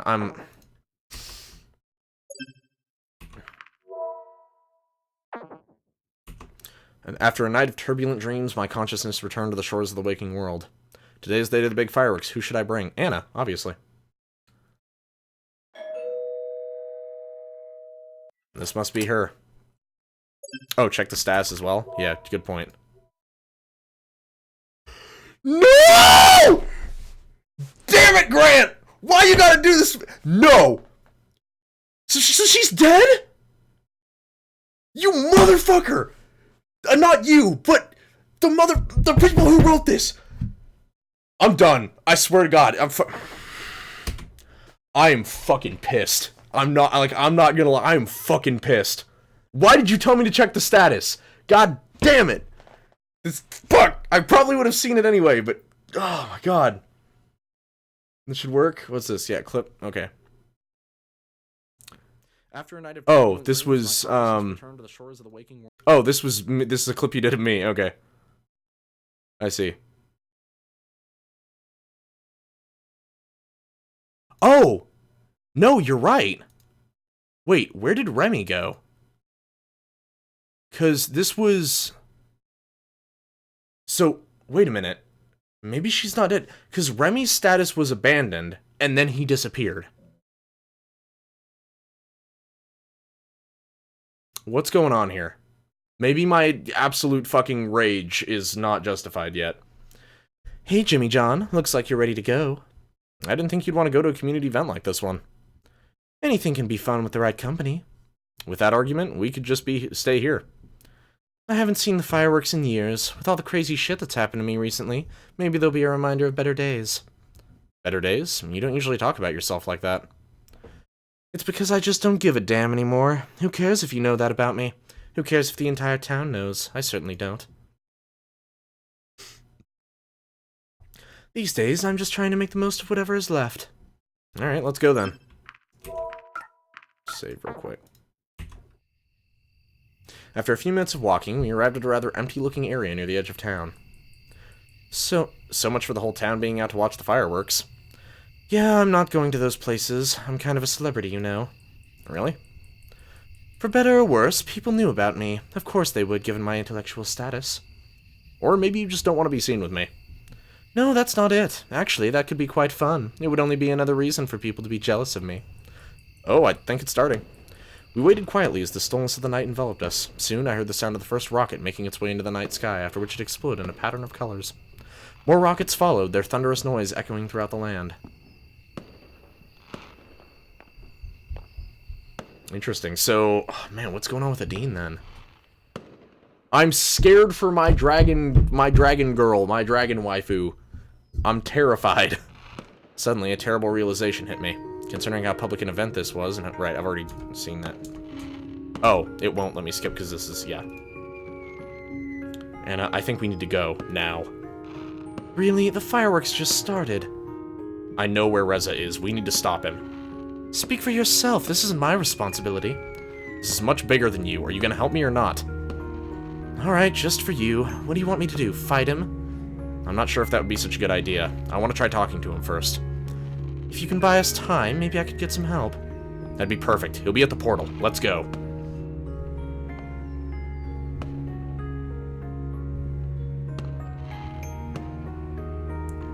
I couldn't help but be glad that it was still turned off and didn't appear to have been used recently, but it meant Reza was still here somewhere. I looked around thinking about where he could be or if it was worth anything. No. God damn it.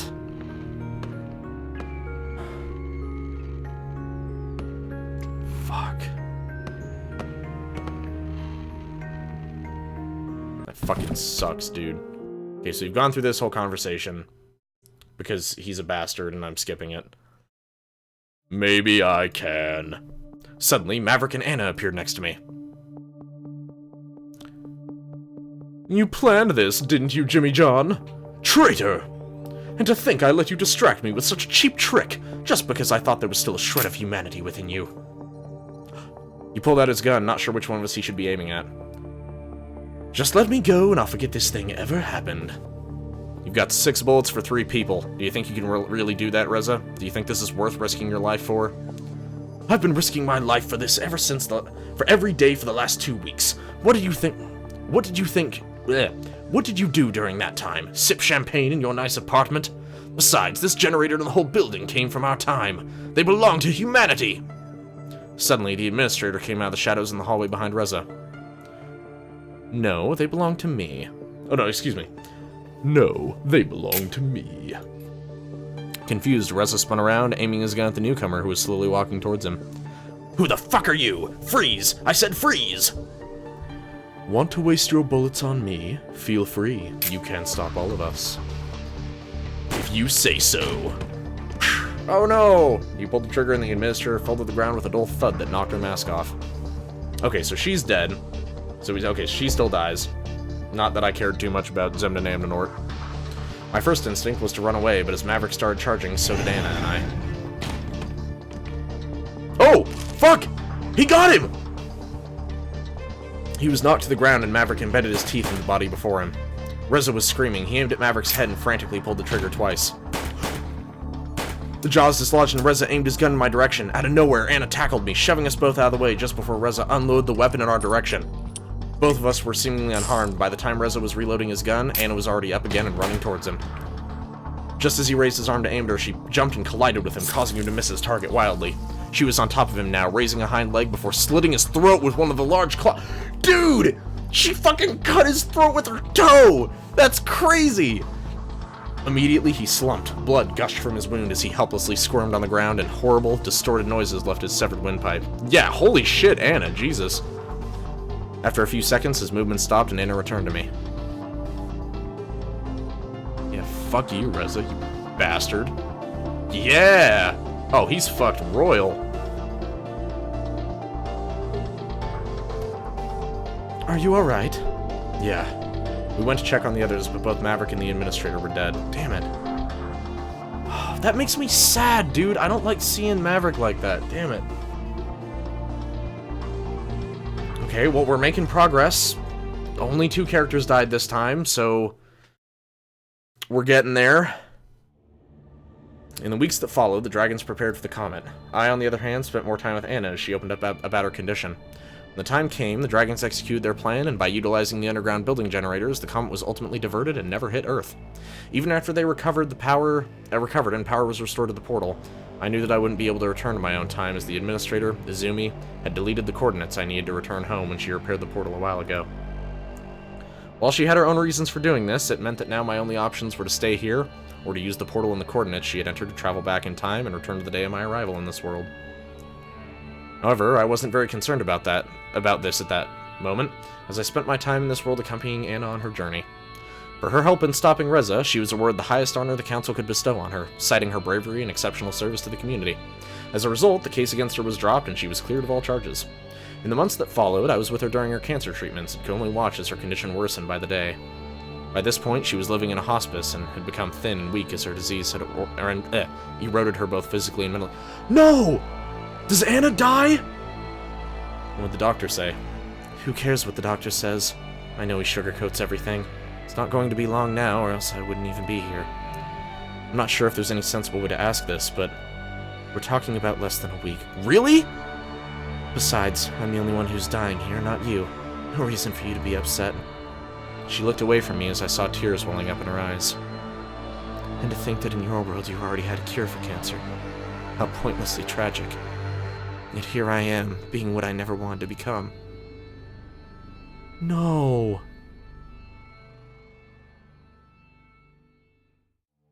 Really?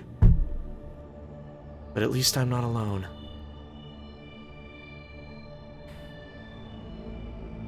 A few days later, she passed away quietly in her sleep. Council held a funeral in her honor, which I didn't attend. Now that I'd been with Anna until the end, I had a decision to make. I could either stay here, accept this outcome and all its consequences, or, by using the portal and Azumi's coordinates, travel back in time, return to the day of my arrival in this world. This way I could get the chance to try again. No doubt it would be a risk to relive this roller coaster of emotions. After all, I would have to go through all the events and their dangers again. But maybe it would be worth it.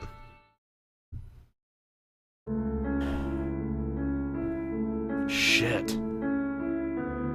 God, my heart can't take this, dude. This is... So I've had now... basically been forced to abandon my favorite character to a future where she dies in horrible agony.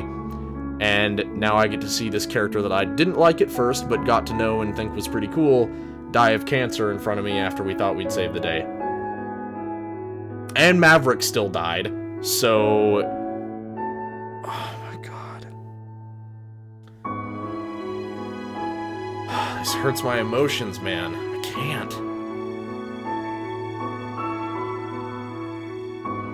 Jesus.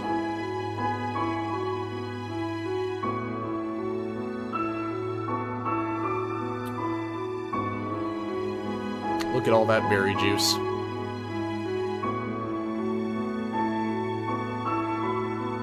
And Damien, the bastard who was blackmailing her. Please tell me there's a way to, like, fucking kill him off without doing Anna's route. Because, what a bastard.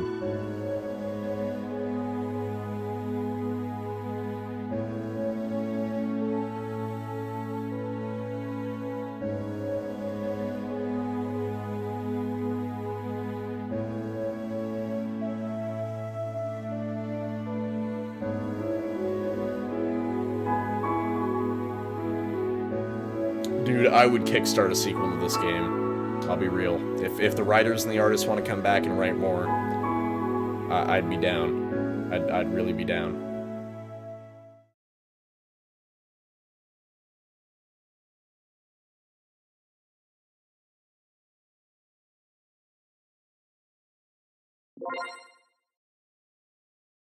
Wait. My first good and... What? That was Anna's good ending? What the fuck?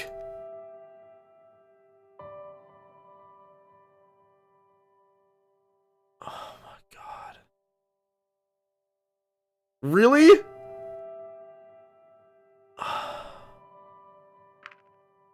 Wait, comics? Oh, this leads directly to Angels with Broken Hearts. Okay, that's cute. I like that. Aw, Sebastian, waking up on his first day of being a policeman, drinking tap water in a mug. There's gotta be some way to save Sebastian. There has to be. I cannot accept the fact that he dies like that. He's too good.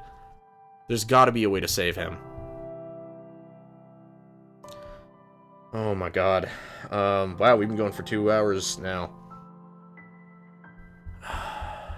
Okay, so... Oh, gallery. Oh, yeah. Oh, that's cool! Okay, so you have to do the good ending to get their gallery images. Okay. That's cool. That's really cool. So... maybe this is just the... Undertale genocide having played half of me, but how do I get their bad endings now if I'm doing, like, because I imagine I have to invite whoever's ending I'm gonna get has to be able to go to the fireworks with me. I'm assuming that much. So how do I get a bad ending then?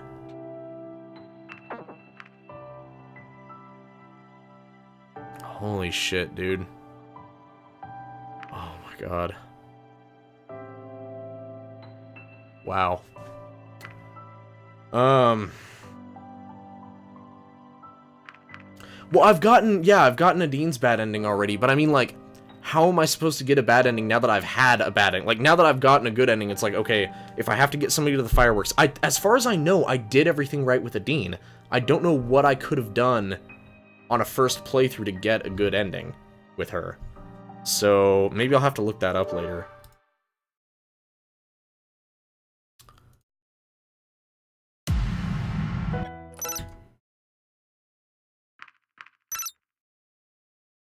Okay, so we're back to character selection. Let's do this. Okay, so I did Anna's route, and I've done Adine's route. I haven't done Bryce, and I haven't done... Okay, I haven't done Lorem to completion. Yeah, let's do a Remy route. I want to do Remy. Because I've seen everything that his scenario has to offer. So we'll skip through it for the most part.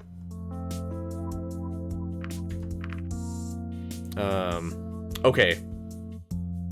Does it said this chapter too? Okay.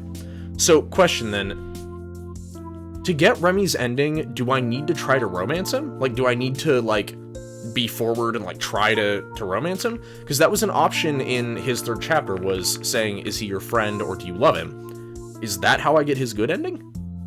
Like, do I have to be romantically involved with him, or can I do it as a friendship route? Because I'm not gay myself. Like, you know, romance isn't affected. Okay, good. Like, nothing against people who are. I'm glad that option exists because your character doesn't have a gender, but it's just not something I really want to do.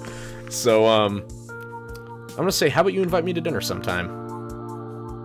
That's fine with me. You've got my number, so call me about it when you have the time. I will. Have a nice evening. You too.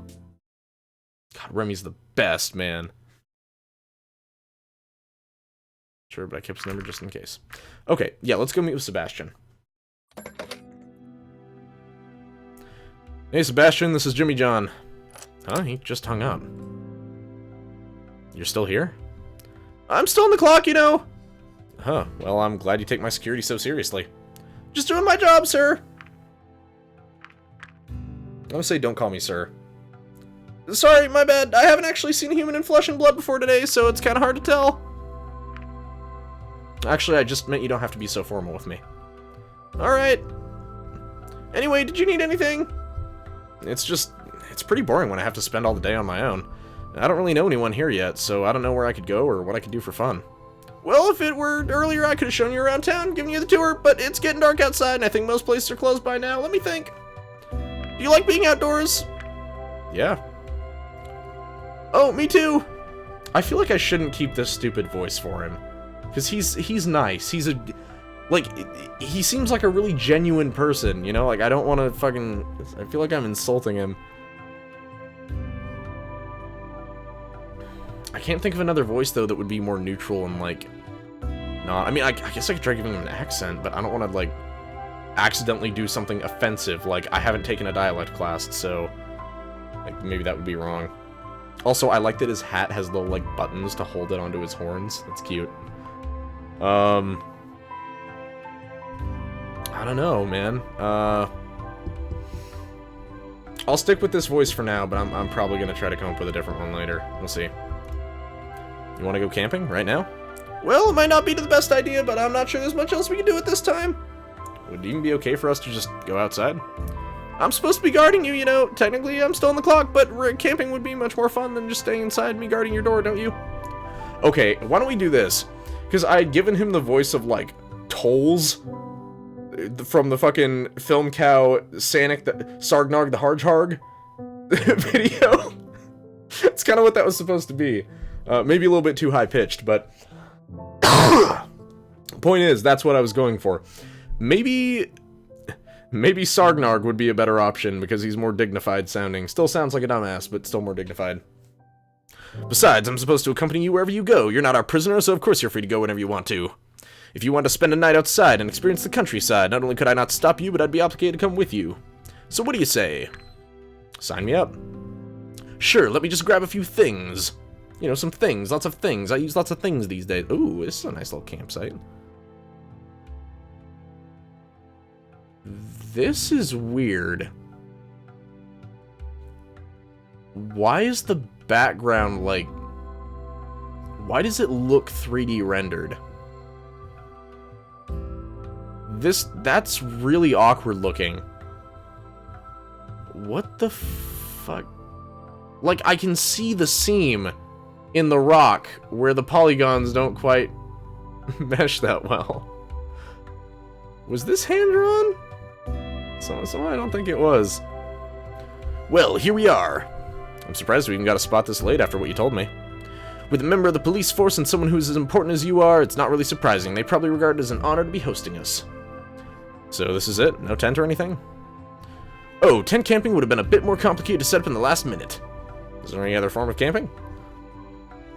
What you're seeing here is cave camping, especially they're like, essentially, yeah, Jesus. Essentially, they're run like hostels. But you sleep in caves like this one. Well, at least we got some furnishing. Could use a few sleeping bags, though. If you wanted a comfy bed, you should have stayed in your room. This here's the real deal. Sounds great. Yep, just us and nature itself. Wait, what's the status screen look like?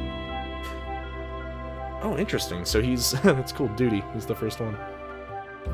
So I still have the letter, and I still have the map. So I guess these accumulate as I go.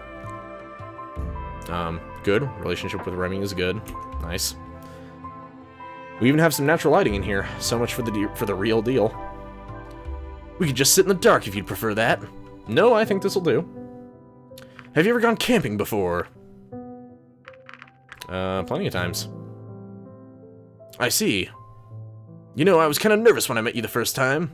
I could tell. I was quite the thing to hear that humans were going to visit our world, but when I met you and it turned out you were just like an ordinary person, that really threw me off. Didn't you meet Reza before? Actually, no. Everything about your world about your visit is clouded in secrecy, so I didn't get to hear much about Reza from Maverick before I met you. I see. Hair kind of itches. Yeah. So, are you one of those who expected me to act a certain way because I'm human? Actually, that didn't have much to do with it. Any high-profile guest would have made me nervous, especially if I was in charge of keeping them safe. I also happen to be the newest guy on the force, so I didn't exactly want this to turn into a career ender right here.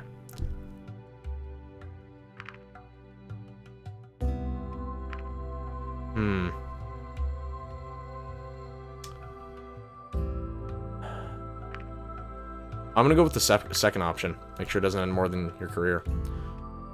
Good point. How long have you been on the force? They didn't assign the rookie to me, did they? Just because I'm the newest guy doesn't mean I'm a rookie. It's been a few years now. I suppose that means you don't get many new recruits. Not here, at the very least. This is just a small town, so we don't really need them all that often. I got lucky when I got this position because I figured there'd be more competition from the locals. Locals? Don't you live here? I live here now, but I actually grew up in a small farming village that mostly consisted of runners like me. Runners? Oh, that's just what we call our species sometimes. We got pretty powerful legs. I can see that. Are there many villages where the inhabitants are mostly the same species? For sure. It's mostly smaller ones, though, because the bigger they get, the more variety you'll find. This voice isn't working. I have to go back to the fucking dumb one. It's not as endearing. I see. I only have my hometown to compare to, but from what I've heard, there are other villages that are fairly similar. They can only survive like that if they lead much simpler lives or if they focus on a certain industry that species is good at. So your species is good at farming? Better than the Earth Dragons, at least, even though they come in handy pulling the plows. Why'd you decide to become a police officer? I just want to see what's out there beyond our vegetable fields, and if whatever... Sebastian was trying that voice to impress you. You know what? It was working for a minute, but I think he found what was really important. Stupid fucking memes. That's what's important. Let's go. It's not... Oh god. Okay. I just want to see what's out there beyond our vegetable fields, and if whatever was there was like the stories I'd heard. Is it? Oh yes, it's been great. Now that you mention it, I don't really know much about this town either. Well, what would you like to know? Can you tell me about the people? They're a friendly bunch for the most part. Of course, I also met some unpleasant fellows in my line of work, but luckily they seem to be the minority. There was also a bit of a culture shock when I initially came here with all the different species living here together, but my police training took care of that.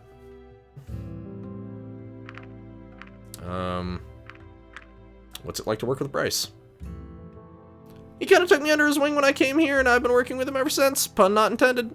I found it a bit weird that the big shot himself had to show the country bumpkin the ropes, though.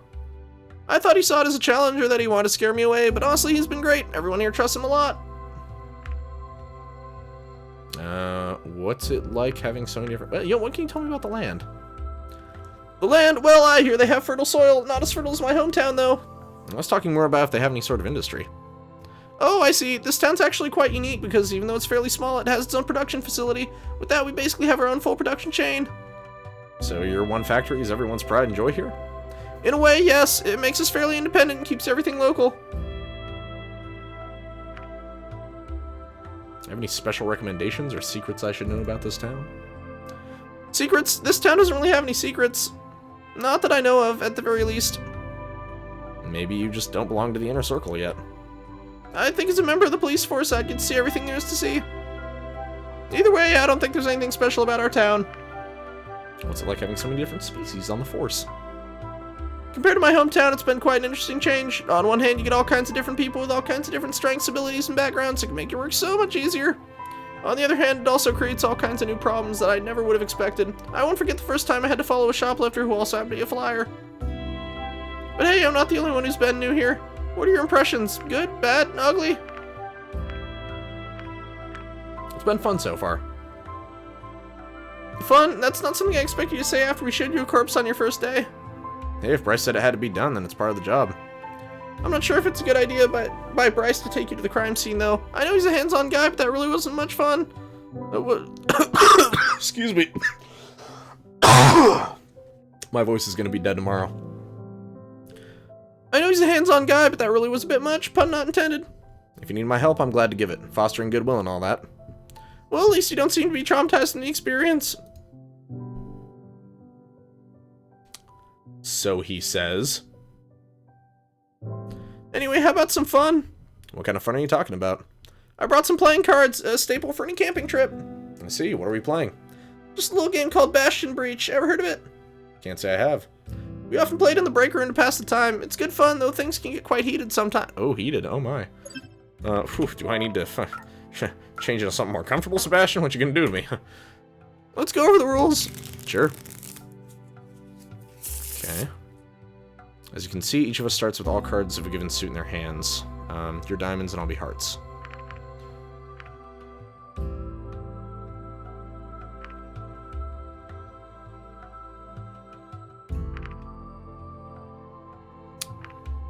You've got my heart already. You know, I'm gonna fuck with him a bit.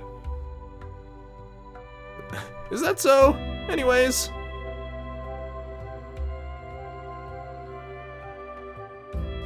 You see, I'm just gonna do normal voice for now while I'm, like, reading what's going on.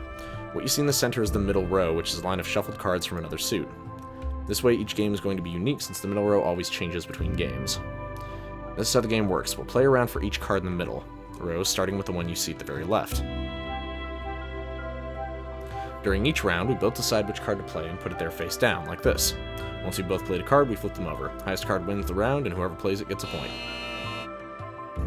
To clarify, 2 is the lowest card and the king is the highest. The ace is a special card. It beats every face card, but will lose against any number card. Interesting, so it's like the 0 card in Kingdom Hearts. Got it. Now, the card from the middle row also counts, so it's possible that neither of us will get the point for a round. If there's a tie, no clear winner between the 3 cards, or the middle row has the highest card, no player will get a point for that round. However, the next round will give the winner an extra point to make up for it. At the end, the player with the most number of points wins the game. Did you get all that? Yep, let's get started.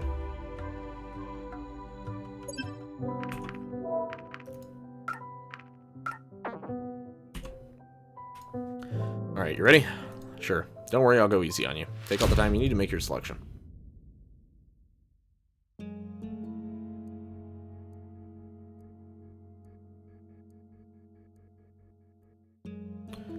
Okay, you try to surpass it and play something higher, but if I'm going to do the same, you don't know how high I would go to not only beat the 5, but your higher card as well. Be a higher card and play a low one instead, thus making me waste mine. Let's see. So the first card is 5.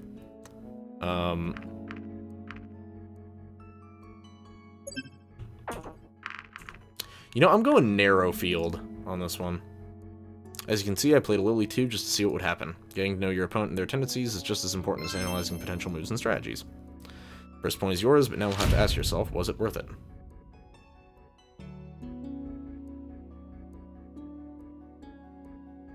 Okay. So, we have a king.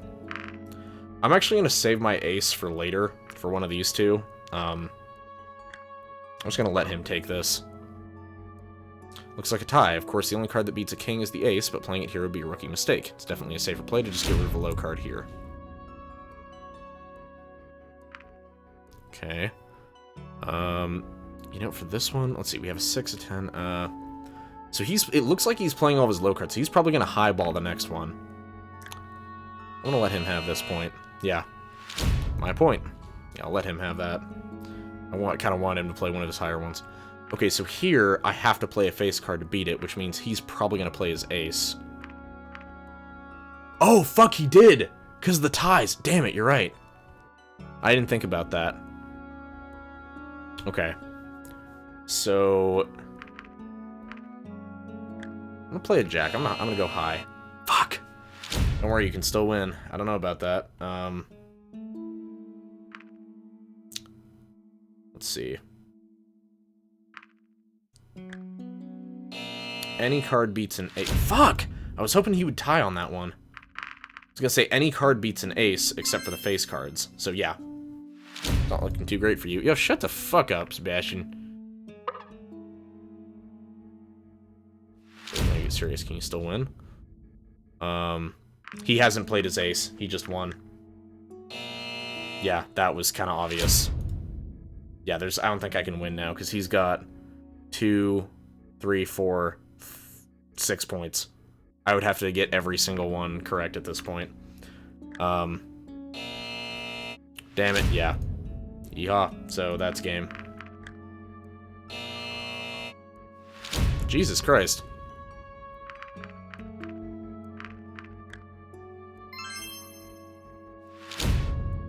Yeah, the game is pretty much over, right?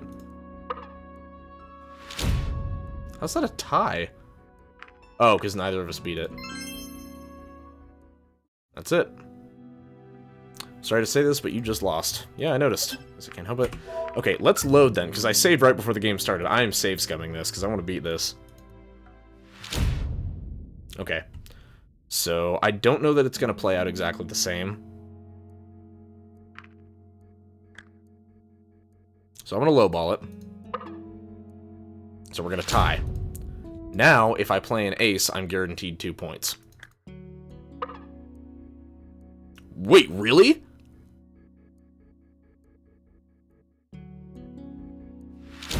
Oh, fuck. Yeah, he's got a point. Well, I've got to highball it here, otherwise I can't take that. I need the 2 points. I'm going to give up this point for him.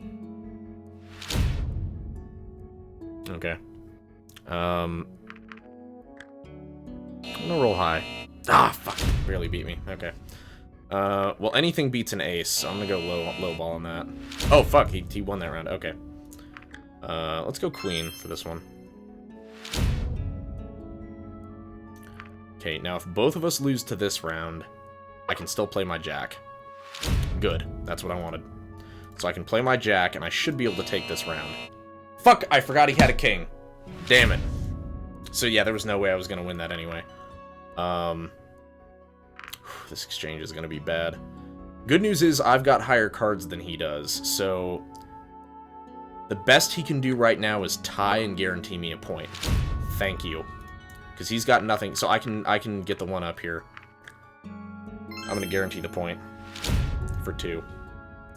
And then I'm going to lose to this one. Oh, perfect. That worked out. And then I will beat him on this roll. Okay, perfect. Seems like you won fair. Seems like you won. Fair and square. Of course I went easy on you, you know that, right? Save's coming. It's not just for fucking... It's not just for permadeath games. It's not just for Fire Emblem. Yeah, sure. You won a game of Bastion and Breach. Congratulations. I'll just put these away. No rematch? Maybe some other time. It's getting kind of late now. If you say so. This blush sprite is kind of cute. How he kind of like lifts one arm up and he's like no. He's kind of like defensive. It's funny. Maybe next time you can teach me a human card game. Sure. Maybe we should get some sleep now. I imagine it'll be just as busy tomorrow as it was today, and let's not forget I'll have to get up early to report all about this. Don't leave out the part where I totally won. You wish. So, how do you like your bed of rocks? It's alright. Well then, have a good night. Good night, Sebastian. That's cute. I went camping with the policeman. Okay, we're on to chapter 2. I could probably go like 20 more minutes before I lose my goddamn mind from my... Well, before I lose my voice. And I've got to run some Dungeons & Dragons tomorrow. I need my voice to be at least functional by tomorrow night. Lots of tea. That's probably going to be the key here. Yeah, skip to the scene selection. You're right, I might be able to finish the Remy run. You used the skip function 10 times. You skipper. Okay. So, the libraries should be where I find him, right? Save just to be safe.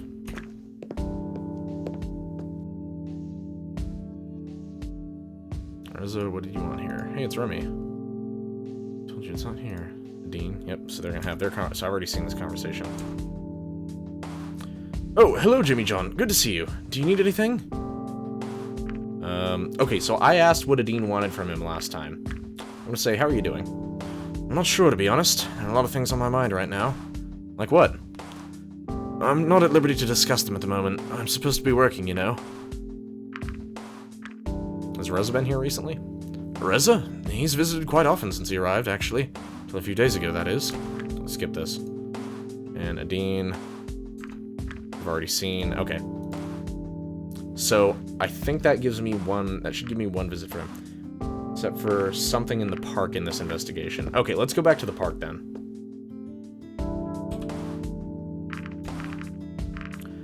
Okay, so...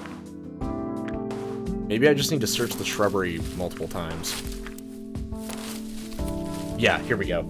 Again, I guess I should look harder this time.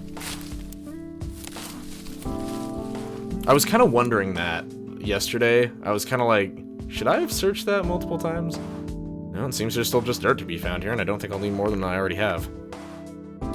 Again, guess I should look harder. Nope, just dirt. Okay. Let's go back to the door. I think it was Tattoo Avenue, I think was what it was. Yeah, here we go, because there's the grate. Open the hatch.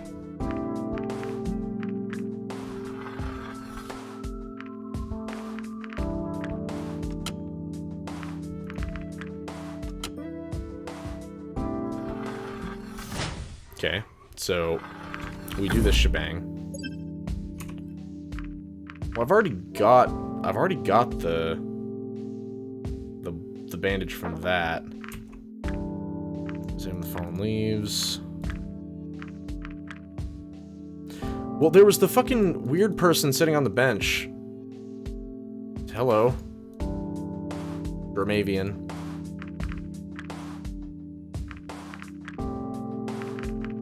Okay, so I have no other options here. Oh, wait a minute, no. Because I didn't... Okay, I was thinking, like, if I did, you know, bench and then leaves and then bench, like, something would happen.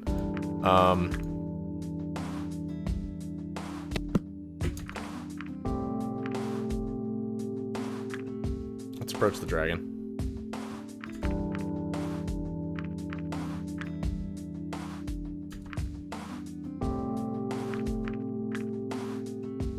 Yeah, I will defend Remy at every opportunity.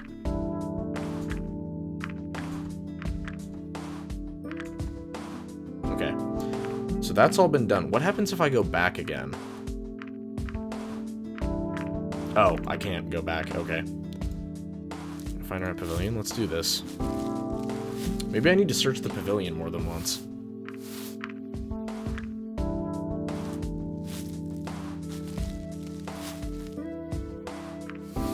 No, nothing here. Read the sign?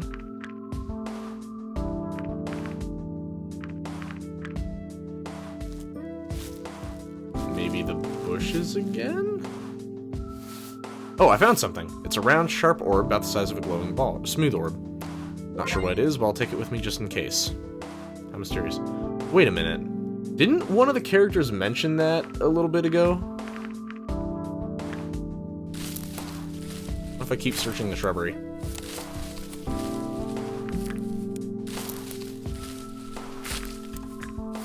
Okay, well I think that's what I'm gonna find. Right, Ibsen mentioned it. So if I... See, I would have to go do his bit.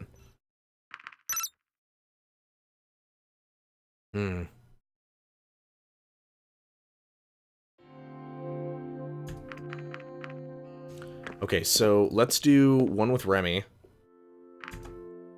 Oh, this is the dinner meeting. Oh, I love this. This was cute.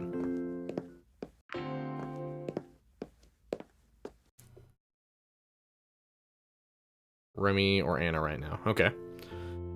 Thank you again for helping me the other day. Without you, I would have been trapped sorting books for a few more hours. Inviting you over for dinner is the least I can do. There's something else you could do for me. What are you talking about? Anyways, is there anything particularly you'd like to eat? Well, what was the other option?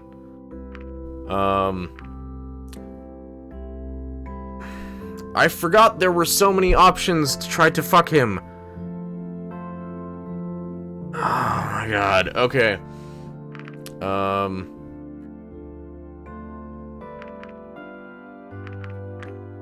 about steak? We have a few steaks we could dine upon. Might be a while, take yourself at home. This bit I've done. Well, both. Oh, okay, gotcha. I'm gonna go... Let's go into the bathroom, because I examined the shelves and I examined the pictures. I didn't search his bedroom and I didn't go into the bathroom last time. Oh, important part here? Yes, I'm listening. What up? What do? Lay it on me. I'm ready. I'm waiting on bated breath. Tell me what's up before I suffocate. Didn't skip over it, so that means there's something real important in this section. Okay. So, let's do... Well, let's do the two we didn't do last time. Wait a minute, he has a second bathroom? I wonder why. Which is bedroom. I probably shouldn't be looking in there, but I'll just take a quick peek. Now, that's a huge bed, even for a dragon. I suppose they need to account for wings and such, but even considering that, it's pretty big. Oh, you're right. I probably should have saved. Well, I can load back here. This wasn't too far. We'll just load back real quick and go through it. Visit Tatsu Park. We'll go do the stuff real quick, just again.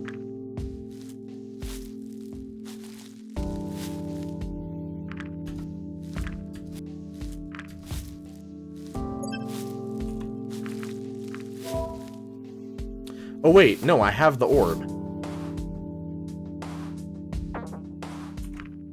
Okay. Well, I guess we're good then. Because I've found the bandage and I've had the orb. So, let's visit the library. Oh, this actually put me back a ways. So we visit the library so that we can interact with Reza and all them. How are you doing? Has Reza been here? What's that, Dean? That's all. Yes, I want to skip ahead. Okay.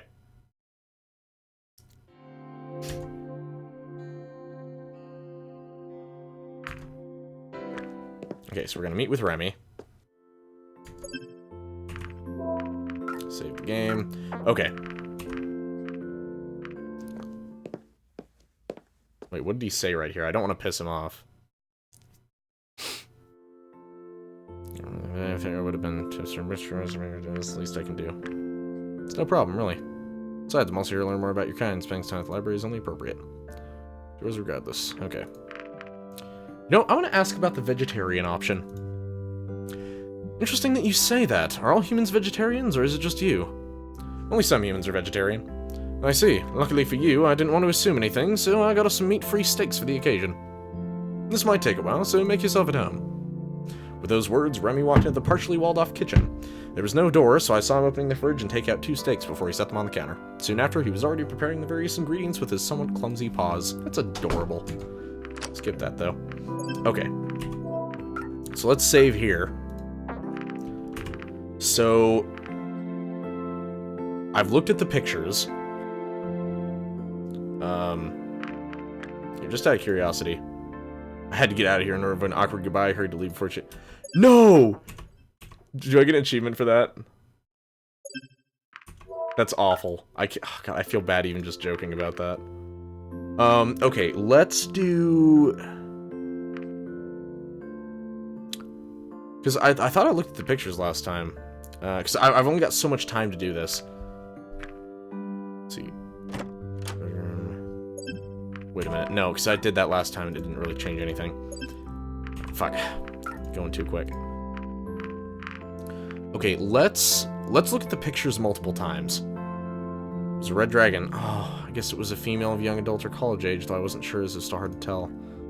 Crimson scaled head was adorned with frills that ran down the back of her neck. She wasn't familiar to me.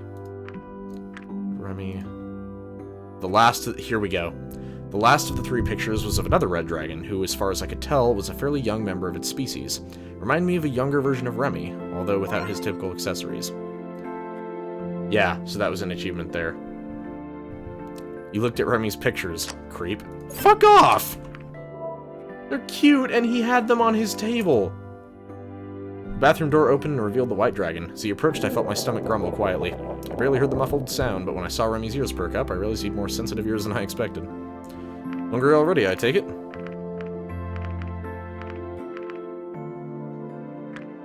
I suppose so. Although your stomach already answered that question for you. I think we'll skip this. Yeah. You said you were thinking about something. Do you live here by yourself? I've seen that. Oh, mention the pictures. Here we go. Really? I saw those pictures on the coffee table. I thought you might have a family. Oh, no. That's in the past. I'm not even sure why those photos are still here. And I don't actually have children. The picture of the young dragon was the product of a silly little program that combined photos. They take images of 2 people and create what the pair's offspring would supposedly look like. I've always wanted some children of my own, though. I see. How about you, Jimmy John? Would you like to have children one day? Yeah, I think I would. Just being able to teach them about the world and watch them grow up. Having a little family would be nice. I'd like that a lot. That's cute. Remy's a good guy. You know that? He's a good guy. I'd use the stove to cook. Recent murders. Nothing in particular. Yes. Skip to the end of the scene. Because I've already completed the rest of it. Gotcha. Don't worry about it. I still think it was a nice evening. Oh, because he tripped and the... Hold on. I kind of want to see... Oh, okay, I've skipped, so it's gonna force me to... Okay. I was gonna say, I kind of want to see the picture of him again where he, like, fucking face plants. It's cute. Like, it's sad, but it's cute. Let's go ahead and save. And we're gonna meet with Anna. So you recommended that. Told me you're here, so she's got to be around here somewhere. Turn wings, try research. Wait, did I already see this whole interaction? I don't remember this.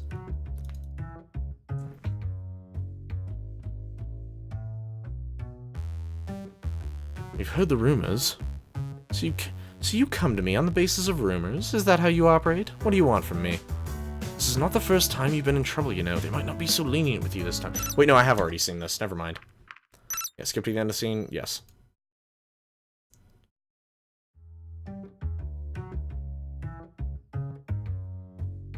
But just look at that. I won. There's the main reason for that is because I won, but still. Oh. Oh, this must have been the card game. The game that... or the trivia game. I get it. You won. You're great, etc. That is true. So, when should I come in for the tests? Actually, I'm not sure if I'll get a spot for them in the facility anytime soon, but I'll be sure to let you know. I'm quite sure you will. But you know what? This wasn't so bad after all. Maybe I'll let you have your date. Really? Sure. I mean, you didn't win, but I think you earned it nonetheless. Or maybe I'm just that nice. Okay, so you still go on the date with her. Got it. Well, it's up to you. Call me if you're interested. I'll let you know. I'm still going to collect my prize, though. I'm sure you'll make sure of that. You bet I will. In any case, I should get going now. My break is just about to end. Bye. This part I've already seen. Okay. After all, proposing a proper date was my way of sticking it to her for being rude. Even though I lost the bet, she didn't seem to mind going on a date with me, as long as she got what she wanted. Whether I would follow up on this was up to me, though. Okay, so that's that chapter done. Oh, Remy, no! Making me sad, game! Why are you doing this? Ugh.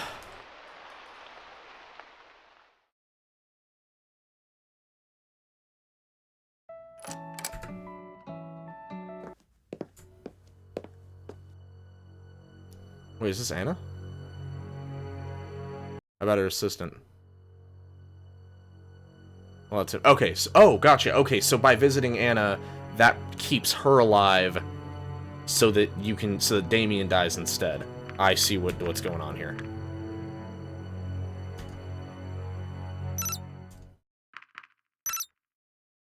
Okay, that makes more sense. Let's see. This is the store.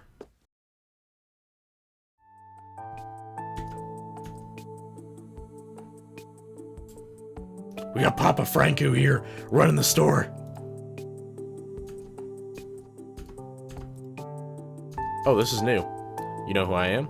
How could I not? Everybody knows about you. Actually, I'm just about to close up here, so please make it quick. I'm here on behalf of the police, and I was hoping that you could answer a few questions. This I've already seen. She comes here occasionally to pick up her mother's prescription. Not sure what's up with her lately. This isn't the first time this has happened. One time the doctor forgets to issue a new prescription. Another time, she brings me a... Oh, God. I need something to drink if I'm gonna do this voice. She brings me an expired one instead of the new one. She ain't exactly the brightest, but it's unusual in for her. Okay, so last time I followed her... Oh, you wouldn't convince her to stay on her first scene. Oh, gotcha. Do it again? Okay. So follow Vera is what you're suggesting? Oh, God. I'll fucking die. Yeah? Okay. Actually, excuse me. Sorry, but I'll have to do this another time. If you say so. Yeah, it'll save my voice. Luckily, she hadn't gotten too far, so I followed her from a distance. Minutes passed, we walked through the streets, weaving through an unfamiliar part of town. This I've already seen. Somebody's paper slipped under my door.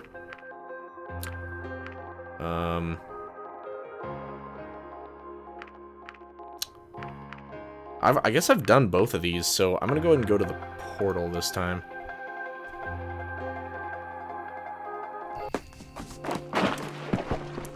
Oh, by the way, I found an Exomen sphere in the park a while ago and was told to hand it over to you. Oh. Oh, yes, those things are really expensive. I'm sure the owner will greatly appreciate if they get it back. I dug into my pockets only to realize that the Exomen sphere was still resting on the table in my apartment. Oh, it looks like I don't have it on me. If it's registered, you only need to turn it on. You should be able to find out who it belongs to. Archives and facility. Okay. You guide me through this, man. I'm just going through like things I've already done at this point, trying to get like different characters specific paths. But if you've got recommendations, let me know, because I'm flying blind. Actually, we had one of our lost and found box. Bryce keeps it somewhere around here. Let me check. He got up and over to one of the tables. He picked up a box from under it and returned it to me. There it is. Let's see. He rummaged around the box for a bit. That's strange. It's not here. I remember seeing it when I came in today. You must have thrown it out earlier. Wait, what was this? Oh, charging base, right. Right before we actually needed it. To be fair, it's been in there for quite a while. No one's gonna miss those tail bands that have been in there for a few weeks either. But if he was gonna throw it out, it might still be in the bin. And the plot thickens. He cocked his head to the side. We both peered into the trash can that was next to the table, but it was empty. Sorry to disappoint you. This is an emotional roller coaster. If you came in a few hours ago, we might have still had it. Well, it's no big deal. I guess I'll just have to hold on to the Exomen sphere for a bit longer. Alright, I'll have to get back to work now. We'll contact you if we need anything else. Sure, take care. You too. So, archives and facility. Okay.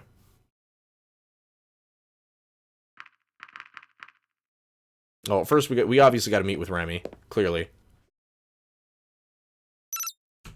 And this scene that makes my heart...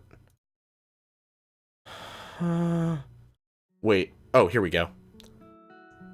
Not sure if there's anything that can fill the void. Oh, here we go. I remember you said you always wanted children. Yes? It's not exactly the same thing, but I heard that the orphanage is always looking for more volunteers. You could help take care of those children. Is that so? Yeah, the orphanage is notoriously understaffed. The children don't really have anyone else, so each volunteer is a godsend. Losing both parents at such a young age must be horrible. I can't even imagine what that must be like. You should talk to Adine about volunteering. She knows a lot more about it than I do. Adine? I don't want to talk to her. Why not? She used to be my friend. Well, she was more Amelia's friend than mine. Why can't you talk to her? I don't know. I don't want to face her. Whenever I see her, it's another reminder of what I lost. Besides, I don't think she wants to talk to me either. I think if you wanted to volunteer, she'd gladly accept the help. Yeah, I should probably check with the dean for the other scene. Besides, I saw that she tried to talk to you the other day. You saw that? I guess she did try to talk to me, but it was only because she wanted something. I don't think that was the only reason. Maybe she wanted to reconnect with you. If she wanted to avoid you, she could have asked someone else at the library for help, but she chose you. I'm not sure about that. Maybe she actually feels the same way you do, and the map helped her muster up the courage to face you again. If you want to change something, Remy, you have to take action. What's the worst that could happen if you talk to her? I suppose you have a point. I'll think about it. Thank you, Jimmy John. Getting all that off my chest really helped a lot. No problem, Remy. Okay, something I'm noticing about him. His wings are always, like, folded and crinkled kind of to his side. Are his wings, like, kind of deformed the same way his ears are? Is that supposed to be the idea? Anything else on your mind? Well, there's the whole thing about Anna. Yeah, you mentioned that last time. You still worried about her? I am. Who knows what horrible thing she's working on in her lab. There's nothing I can do to stop her. You did what you could. The rest is up to the authorities now. I guess so. I can't help but feel a little pity for her, too. With her condition, I imagine that the Ministry's disapproval must have been a tough pill to swallow. What are you talking about?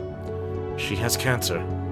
I see. Who knows how much longer she has, knowing that every day must be difficult for her.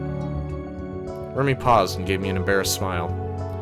Quite a bit of time has passed since you arrived, and you've barely been able to speak. I've been talking a lot.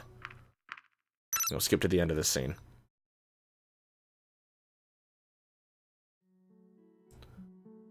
Can I ask you a question? Of course. Do you even like me? There must be a reason why you put up with me for this long. What are you talking about? Do you consider me a friend, or maybe more? I like you as a friend. That makes me really happy to hear. I haven't had a friend in a very long time. I think I should get going now. Thanks for hearing me out, Jimmy John. Likewise. I fucking love Remy, dude. He's the best. Free time today. Okay, so a dean would probably be good. Yeah. Let's order some lunch. Actually, let's save first.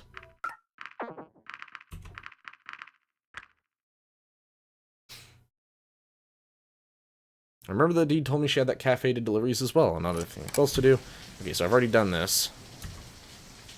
I thought they sent you away after everything that's going on. They changed their minds, so I suppose you'll be stuck with me for a little while longer. I see.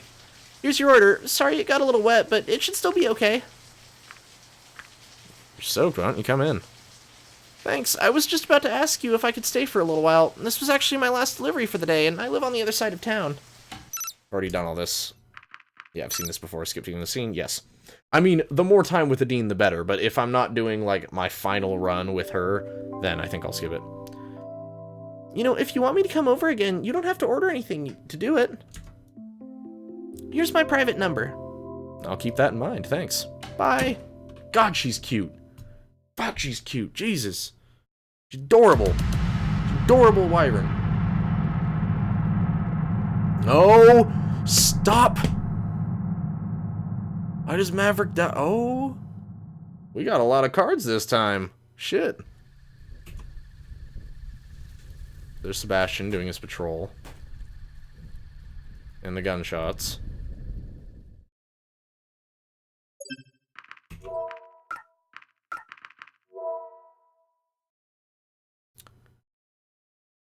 Interesting. Lorem's portrait is missing. Hers is still here. Well, yeah, because she didn't die there. So is Lorem dead? Or do I just not have the opportunity? I guess I didn't find out what happened to Adine last time, like if she actually died.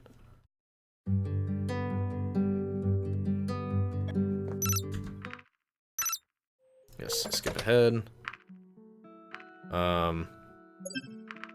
You know, I'm curious. I'm gonna save, but I'm curious. Alright, I'm gonna send him in first. I watched as Bryce made his way to the front door. Looking around, I scanned the windows of the building for any sign of movement. When Bryce reached the door, I wondered how he would make his entry. Would he try to be quiet and sneak around, hoping to find Reza unprepared, or would he barge in and rely on his strength and speed to apprehend him? Though shortly after Bryce opened the door, an earth-shattering sound echoed across the sky. Oh, fuck! He actually triggered the bomb. Bryce!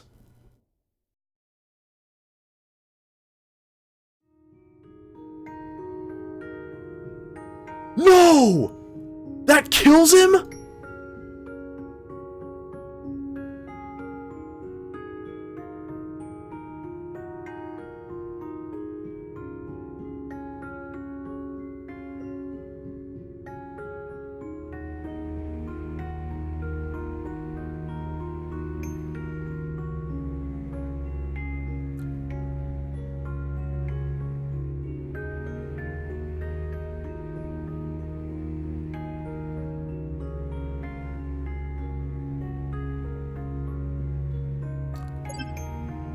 I'm gonna load the game.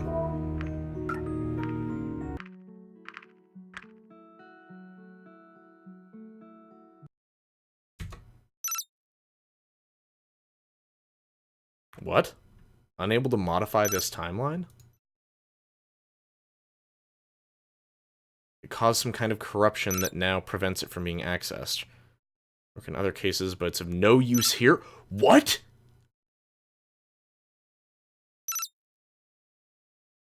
The first time around, Bryce was actually safe, and he went back to see what happened if he wanted the other choice. I'm gonna change that now. What the fuck? This is some Doki Doki Literature Club! Are you fucking kidding me?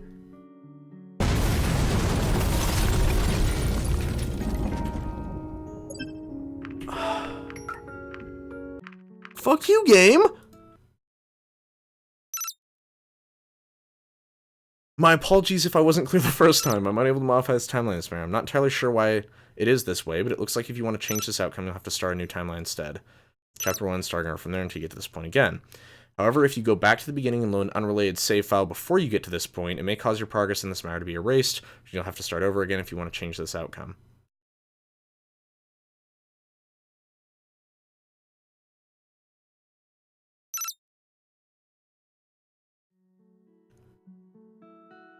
What the fuck? Yeah, I guess we've got to start over. Wait. Why is Sebastian in here now? Was that just doing the first thing with him? Weird. Okay, I'm gonna start.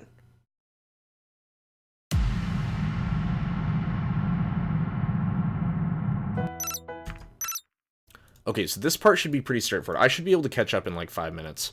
So, meet with Remy. Skip ahead. Invite me to dinner sometime. And then we're going to meet with Sebastian. Skip to the end of the scene. Okay. Yeah, speedrun game. Let's do it. So we've done all this. It's alright. Have a good night. Okay, that's been done. Yes, skip ahead. Okay, do I still have the orb? Okay, I still have the orb, so that's fine. That's fine. I've still got the orb, so I don't need to go to the park. Let's see. Let's go to the production facility. This bit with Damien. What kind of research is Anna doing? What are you doing? Anna doing that. I'm just making sure I've covered all the options so there's nothing I like miss. Grocery store.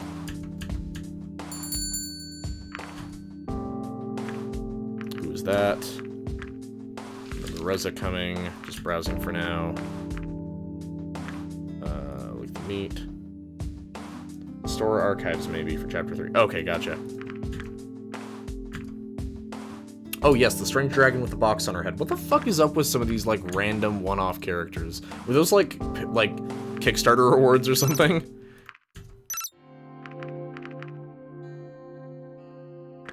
Okay, so Remy. Yes, skip to the end of the scene. And then we're gonna meet with Anna, that way she survives.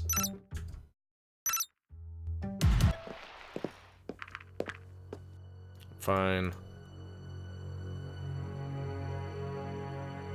This is Damien's... Yeah, Damien. Okay, so Damien dies here. Yes, I'm fine. Yes, I want to skip ahead. Okay. Store and then archives. Oh, it doesn't give me the option. I guess I can only do these. Oh, fuck. Yes, it did. Damn it. Well, I guess we're doing the archives. Should I stop to help him this time, though? Is that... Can I do that? Or... Like, what can I do here? Because I want to help the Ice Cream Man, but I'm also not going to spend time with the Ice Cream Man. Except for later, maybe, on, like, a goof playthrough. But... Like, can I afford to stop to help him?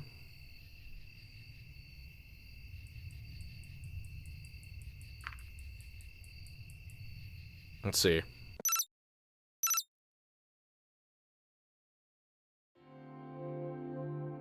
Right, so I'm going to the archives. Yeah, say be busy. Okay. That can't be helped then. Sorry. Don't worry about it. There'll be someone else along soon, I'm sure. Oh, what a gracious man. When I arrived at the station, I was met by the police archivist. Wait, I've already done this. Oh, here we go. I haven't done those two options, though. I haven't played a prank, and I haven't rummaged through the trash. So... I'm gonna do that. Play a prank. Okay, here we go. That should do it. I wasn't sure when Bryce was going to be into his office again, but when he returned, he would definitely notice this. You pranked Bryce. My condolences to him. Oh, no! Rummage through the trash. Alright, here goes nothing. Oh, what's this? It's a flat base with a circular indent. Oh! That's the thing to charge the sphere! Looks like it could be useful. If nothing else, it might make a nice souvenir. You acquired a mysterious base. How basic. Look at time. Better wrap it up here. Got it. Cool. Stay inside and call the police. Visit the store. Follow Vera. Wait. You did well in all investigations. Phew. I do what I can. Okay, cool. So that's an achievement. Nice. Okay, so meet with Remy. Yes, I want to skip ahead. I remember what you said you always wanted children. Yes, I want to skip ahead. I like you as a friend. Good. So, right, and then I was going to do a Dean. Order some lunch. Dean stops by. You're soaked, why don't you come in? Yes, I want to skip ahead. Skip ahead, yes. I'll do it. That way he... Oh, we're... What the fuck, game? Seriously? Let me check and see if everything's alright now. What is this bullshit? Well, I can confirm the earlier problem is gone. Seems like what you did worked well enough. Hopefully this shouldn't be a problem in the future. Just keep in mind not everything can be undone so easily, and there shouldn't be another corruption like this. Jesus Christ, game. This game, like... God damn it, it's doing the meta thing. Wait, what?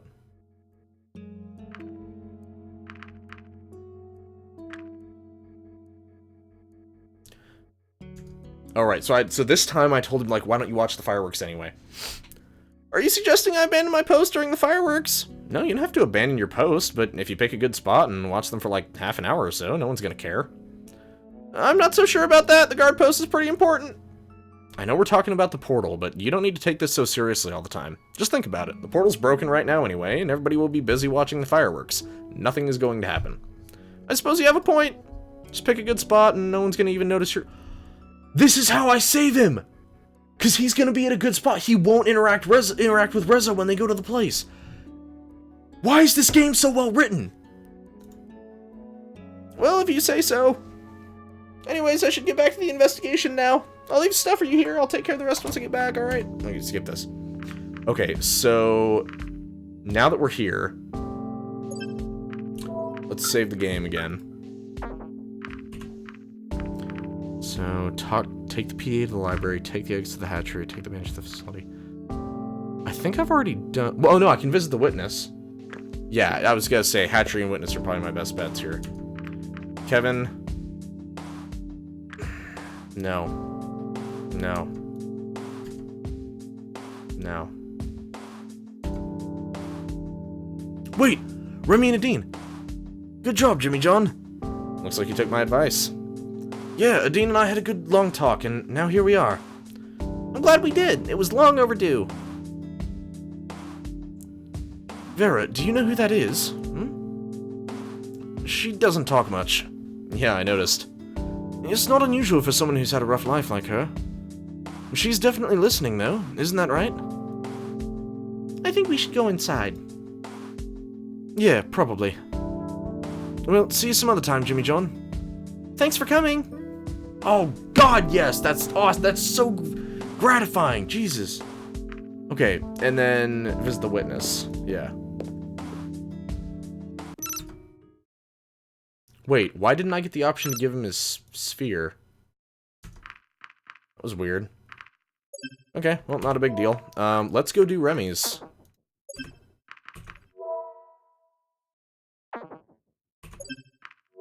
Okay, so the cards for this time are Loss, Intuition, and Superstition.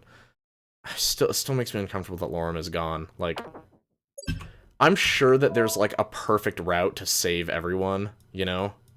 That's gotta be the case. I'm gonna meet with Remy. Oh, that must be him.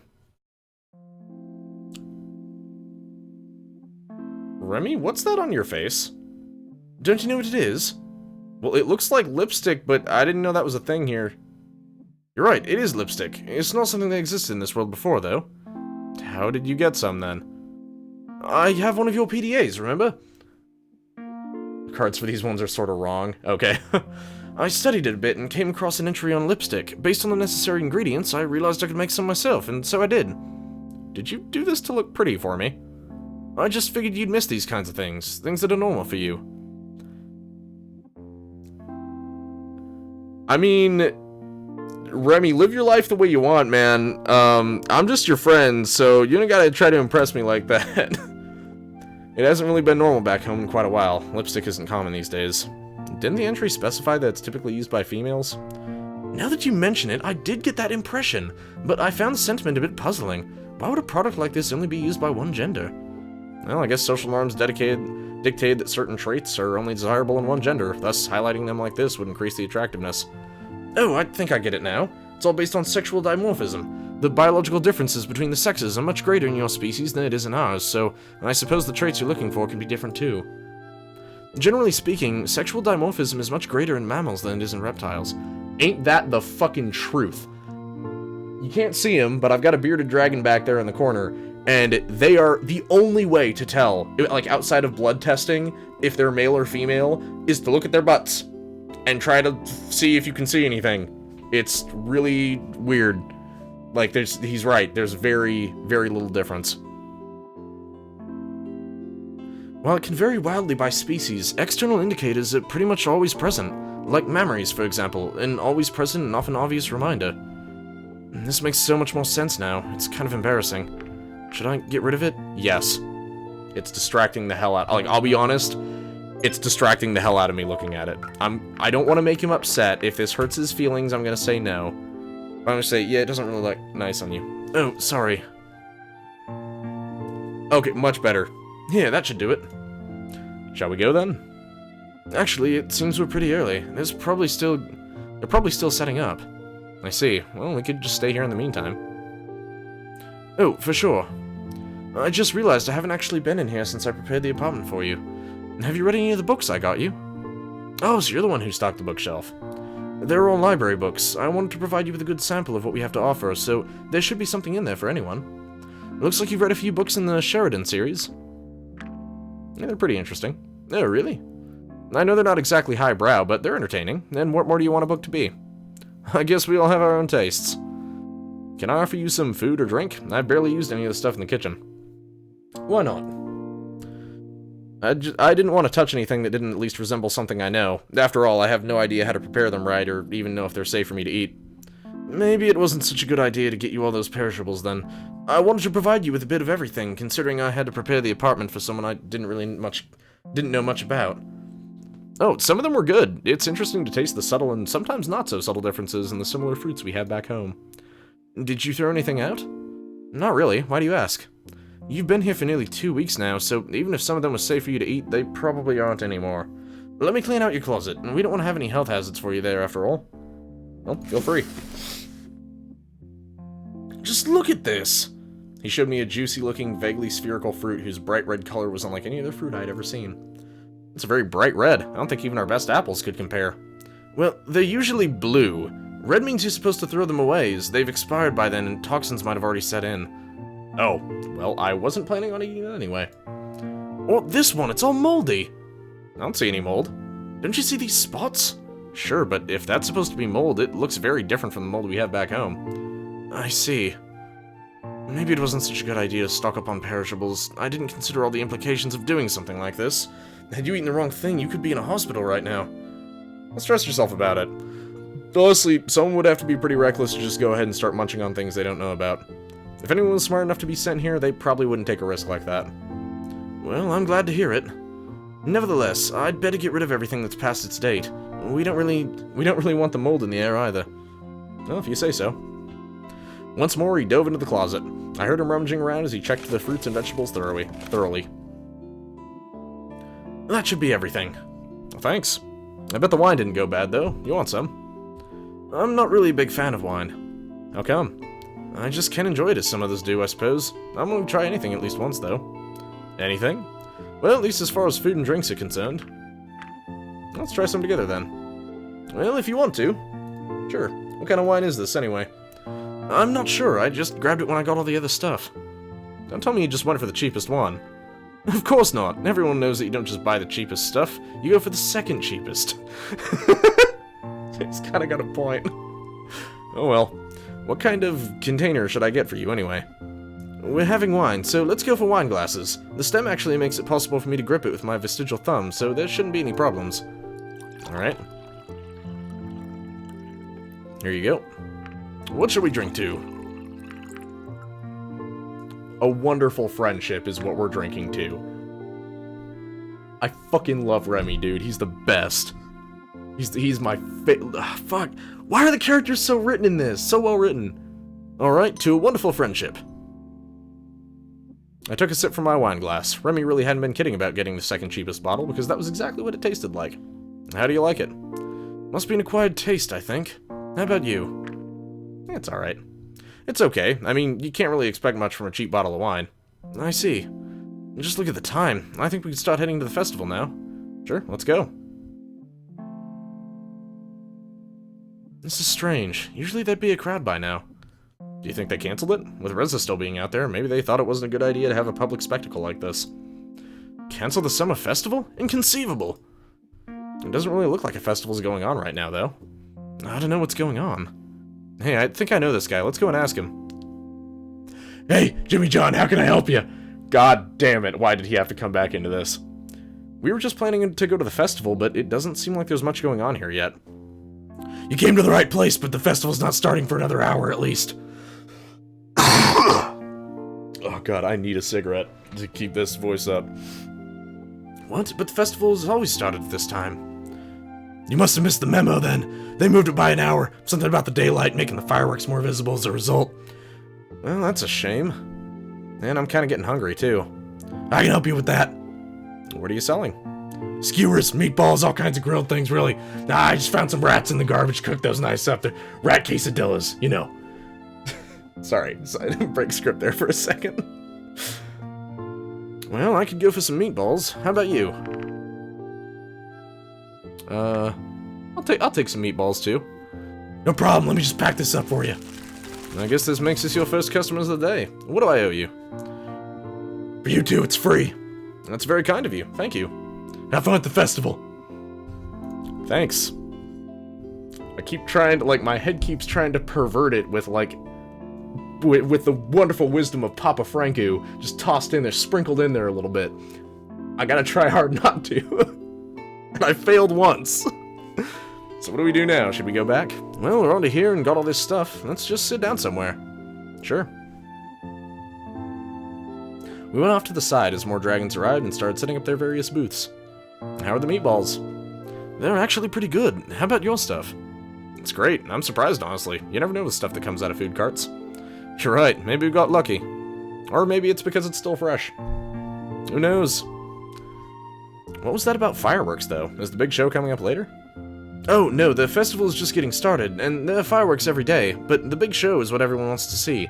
That one is happening in a few days. It officially concludes the festivities. I see. A while later, the festival had kicked off and the crowds were already coming in. Dragons of all shapes and colors filled the paths, ready to see the sights the festival had to offer. Booths lined both sides of the way. It reminded me a lot of typical carnival setup, with the booths being filled with shops, food stands, games, and much more. Seems the festival's already started. Let's go. You know what? How about we just stay here? I really don't like crowds. I've seen the festival so many times already, I'd rather just stay here with you. I thought you wanted to show me around, but I suppose we can just stay here if you'd prefer that. The main attraction is always the big fireworks show at the end of the festival, and that one's not going to happen until today. Going to happen today, anyway. So, why'd we need to come here in the first place, then? Is something wrong? I just had to realize that, as nice as it is right now, you'll have to leave this world again eventually. I've been alone for such a long time now, I didn't even have a single friend. In my job, I always have to smile when serving the customers. How could I be surrounded by people all the time, yet feel so alone? All those people have their own lives, families, friends, and relationships. Yet if I had none of that, in a world where everyone else seemed to be happy, I was the odd one out who had to pretend in order to belong. I can't say that word. How could that not have eaten away at me day after day? Yet one day, I heard about the plans of the humans coming here. Like many others, I was very excited at the prospect of our myths coming true. And then the day came when Reza stepped through the portal. Amidst all the pomp and fanfare you could imagine, it was quite a sight to behold, really. You wouldn't believe how much joy I felt during that moment. Emma, of course, took all the limelight she could. First there was a big speech in front of a huge crowd, then a procession after she had officially welcomed Reza. When it was time for you to arrive, and it was decided that it wouldn't be a public event this time due to security concerns, I knew that Emma wasn't going to be there if she wasn't able to make it all about herself. I begged her to let me do it, just to be able to get this close to a human at least once, to talk with them and see what they were like, to experience them. She told me that if I did a few favors for her, I could be the one to greet you. I knew that she wasn't going to be there anyway, but if I didn't do what she wanted, she would just send some other lackey instead. So I did everything she asked for. She did keep her word, though, and in the end, I was the one who would introduce you to this little world of ours. It might not have seemed like much to you, but with just us two and no one else being there, it was something very special for me. It was not just some public spectacle like the summer festival or Reza's arrival, but for the first time in so long, I felt like that moment was about you and me, and no one else. For someone in my position, it just made me very happy to have such an extraordinary thing happen to me. Of course, I was very curious to see how much of our myths would line up with reality, and I was even more overjoyed when you visited me in the library. When you accepted my invitation and came into my home, I was just glad to have you there. It seemed like you wanted to be there and weren't just someone out to use me in some way. I began to feel hope. When I met you in the park, I thought the only reason I could tell you everything about myself was because I knew you were going to leave me again eventually. And now, after all this, I can hardly believe you're still here with me. Why wouldn't I be? You're just so nice to me. Yet, even after the time I've got to spend with you, it seems that soon I'll have to let you go again. At least I got to know you, and thanks to you, I was also able to reconnect with the Dean. Now it just seems so petty to not have spoken with her for such a long time. All those times when I felt alone and depressed, I really was only a phone call away from someone who still cared about me. But now that you have, this also means that your worst times are over. You're not alone anymore. That is true. To some people, it may not matter much if they have one friend more or less, but you know what makes the biggest difference? Having one when you didn't used to. We even went to the orphanage together some time ago to help with the kids there. Seems one of them has taken quite a liking to me. It sounds lovely. Her name is Vara, and she... Vara? I remember her. You know about her then. It's such a sad story. But enough about me. What will you do once you get back to your old world again? Not sure. I don't even know what'll happen to me when I return. These last few days, a lot of things have happened that have changed my perspective on what I'm doing here. Reza and those who sent me. Is that a bad thing? I don't know yet. At the very least, though, I can say that I've done what I believed was right. You should be careful with rhetoric like that. What do you mean? That kind of talk makes it very easy to justify any means when it serves the right cause, whatever that may be. The more important thing is, have you done anything that you might regret? No matter what you think, keep in mind that you may be held accountable for your actions by others, or even yourself. Don't just do something because you think it's for the right reasons. Do it when you are aware of the possible consequences as well. You're right. I have no way of knowing what my actions here will amount to once I return. Do you really wish to go back to your own world? And if I didn't, it would only serve to strain the relationship we've been trying to build with your people here, which is something that could be elementary for our survival. Besides, I didn't do it for those who reign over the city back home, or those who might have wanted to betray me. Let's not forget that even under the worst regimes, they're just normal people trying to survive too. If I have the power to make a difference for them, would it be right for me to just leave them be in order to seek my own happiness? And that's exactly the kind of thing you were talking about, right? In the end, we all have to make our own decisions. If I leave them behind, then I'd leave them to people like Reza and those who sent me here. What would you want to do? Overthrow them? I don't even have the complete picture myself right now. How could I even consider what to do, given what I know? What I do know, though, is that if I don't do what they expect of me, there will be consequences. Maybe you'll just have to wait and see. It's not an option right now. Reza's still out there, armed and dangerous. Don't you think it's a matter better left to our police force?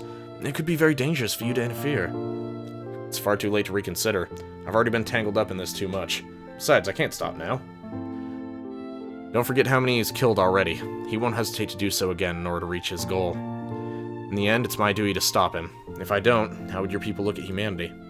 How could I face you again, knowing that my negligence could cause suffering and loss for others here if I just stop now? I wish I could be as brave as you. Don't think bravery has anything to do with it. He must be stopped, one way or another. I know, just be careful, alright? I'll try. Been here for a while now. How about I walk you back to your apartment? What about the festival? Well, if you still want to go, we could watch the big fireworks show together in a few days. And that's an idea? Alright, let's do that. I watched Remy as he got up again, stretching himself in a way that reminded me of a cat before he prepared to leave. Oh, that's cute. I would have liked to see that. God damn it. Oh, you're still here. How's business? As expected, people always get hungry at these events eventually. Can I offer you some more meatballs? No, thanks. I'm quite full from my... No, thanks. I'm quite full from my earlier helping. I hope I'm not blowing out the mic with that voice. The audio's turned up a bit higher than I would normally have it. How about you, Jimmy John? A tempting offer, but we're just about to call it a day. I see. Are you gonna watch the big fireworks at the end of the festival? That's the plan. Be sure not to miss it. You haven't seen anything until you see the fireworks. That's what everyone keeps telling me. Because it's true. Anyway, we should probably get going. Have a good day, then. You too. And here we are again. Oh no, here we are again. Indeed. Did you want to clean out my bathroom cabinet as well or something? That's a good one. He gave a big sigh. You know how I feel. I guess I just want to make the most of this day. We're still gonna see the fireworks together. That's true. You know, I'm very curious to see what your reaction to that will be. It's quite a sight to behold. People just keep saying that. Maybe you will too. We'll see. Thanks for the wonderful day, though. Likewise. Until we meet again. See ya. That's cute. That's good. I like his plot. That's good. Now, okay, so another free day. So I can meet with Anna, Bryce, or a Dean. Let's save the game real quick. Let's see. Status. So I can't meet with Lorem. Rip. He's dead. He's dead somewhere. Let's see. I think I should meet with, I can't meet with Remy again, so I think I'm gonna meet with a Dean. Red address. Yes, I remember all this. Okay.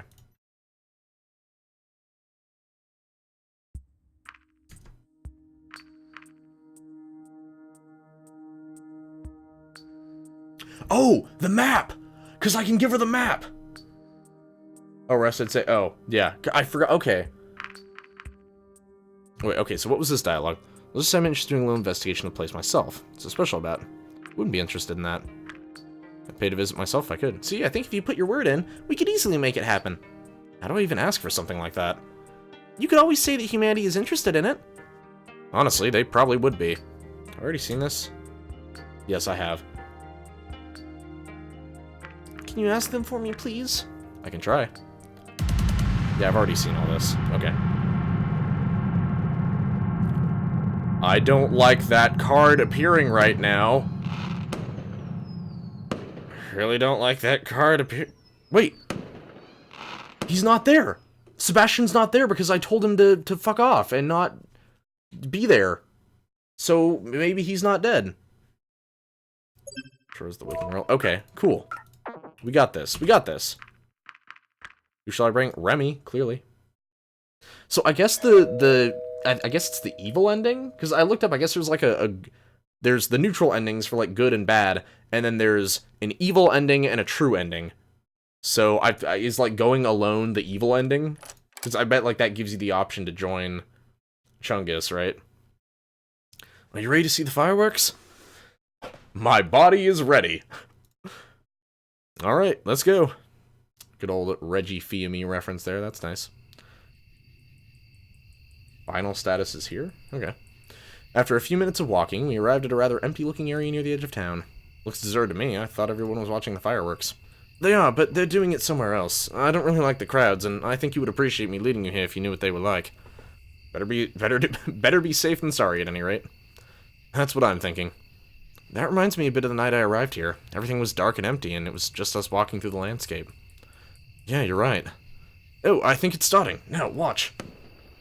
Crazy waited, stillness to the end. Oh, okay. Which, we've already seen this. That's fine.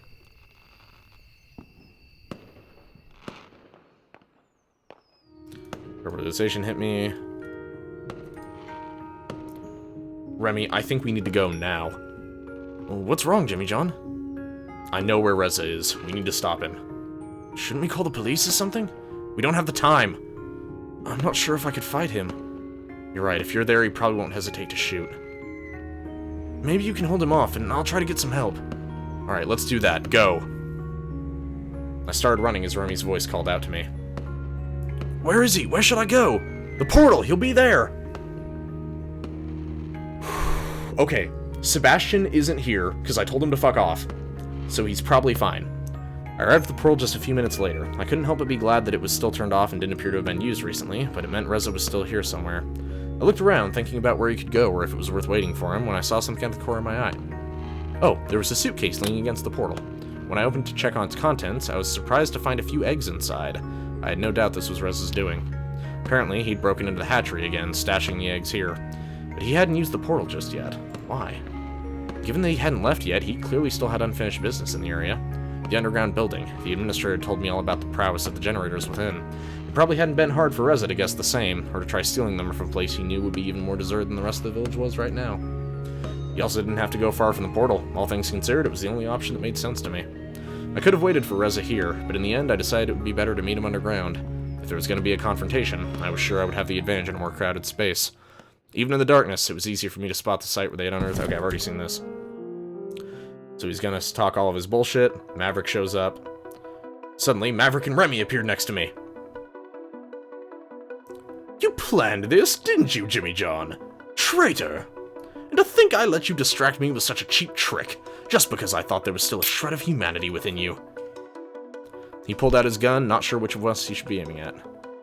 Just let me go and I'll forget this thing ever happened. You've got 6 bullets for 3 people. You think you can really do that, Reza? Do you think this is worth risking your life for?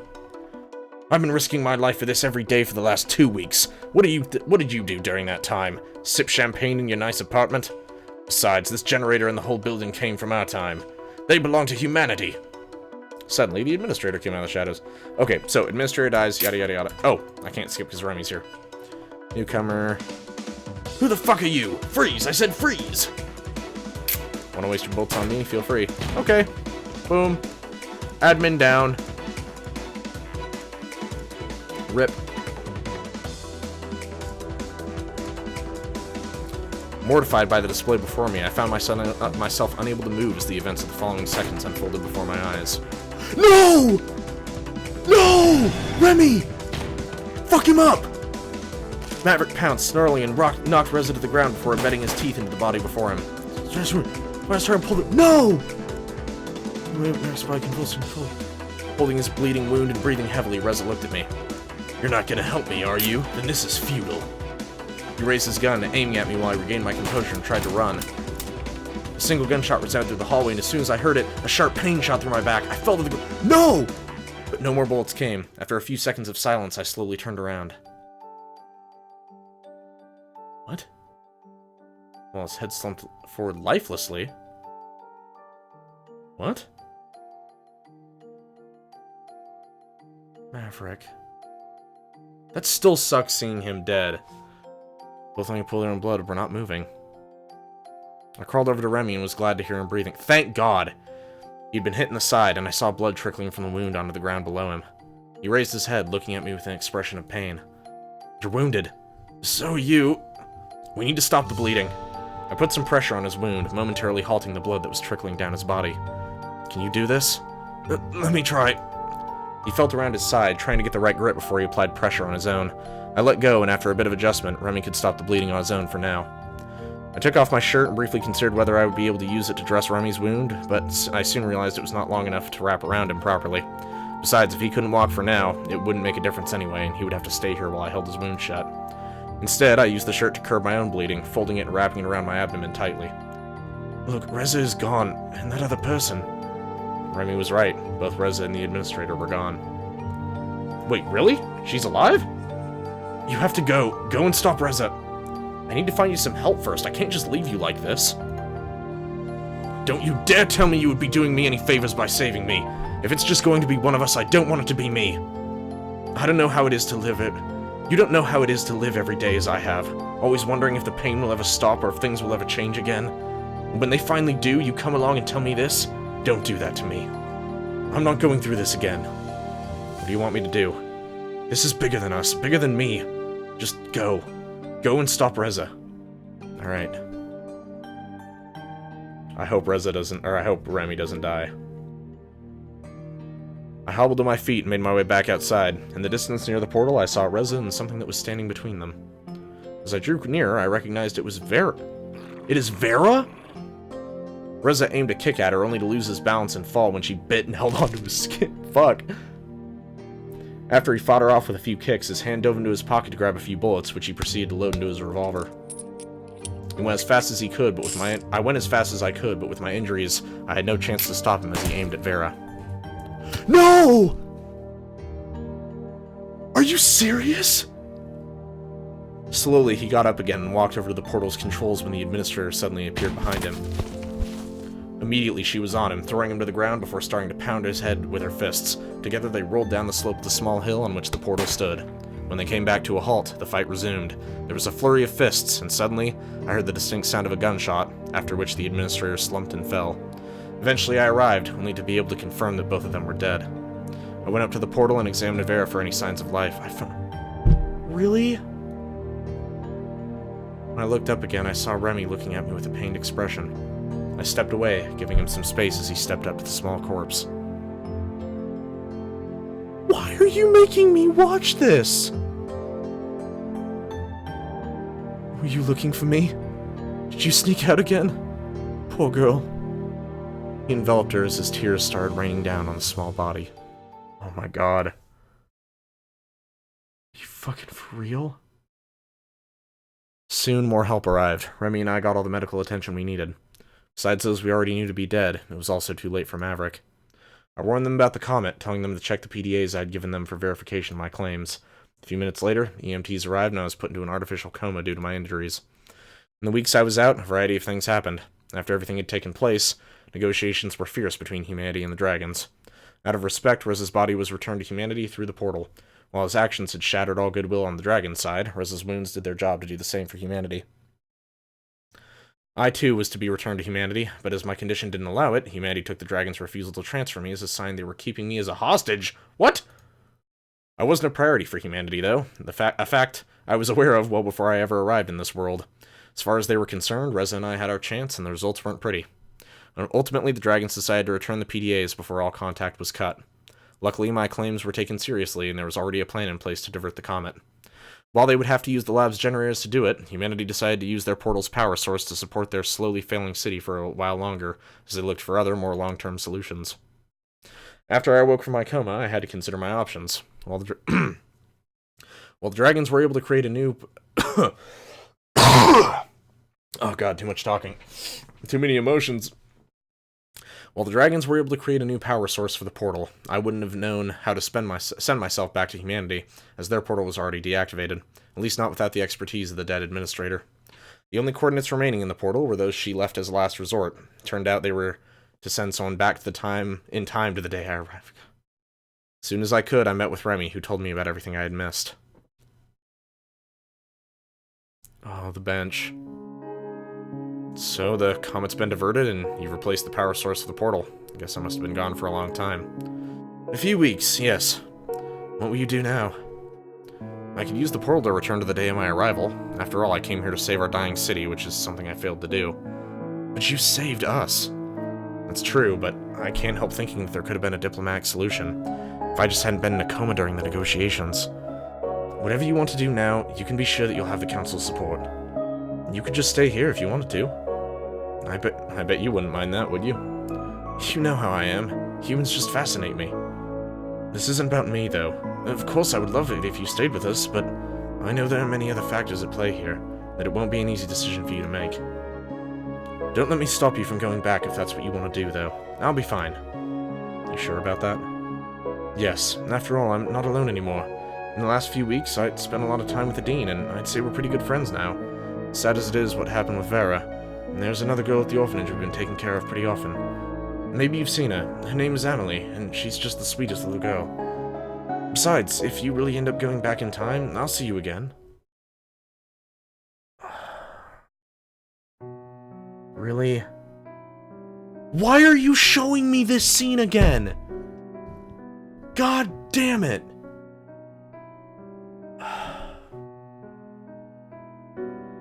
Why does it feel like every fucking ending I do is not the right one? Jesus. Man, why are you showing Remy crying so much? Like, he can be happy. He deserves to be happy, damn it.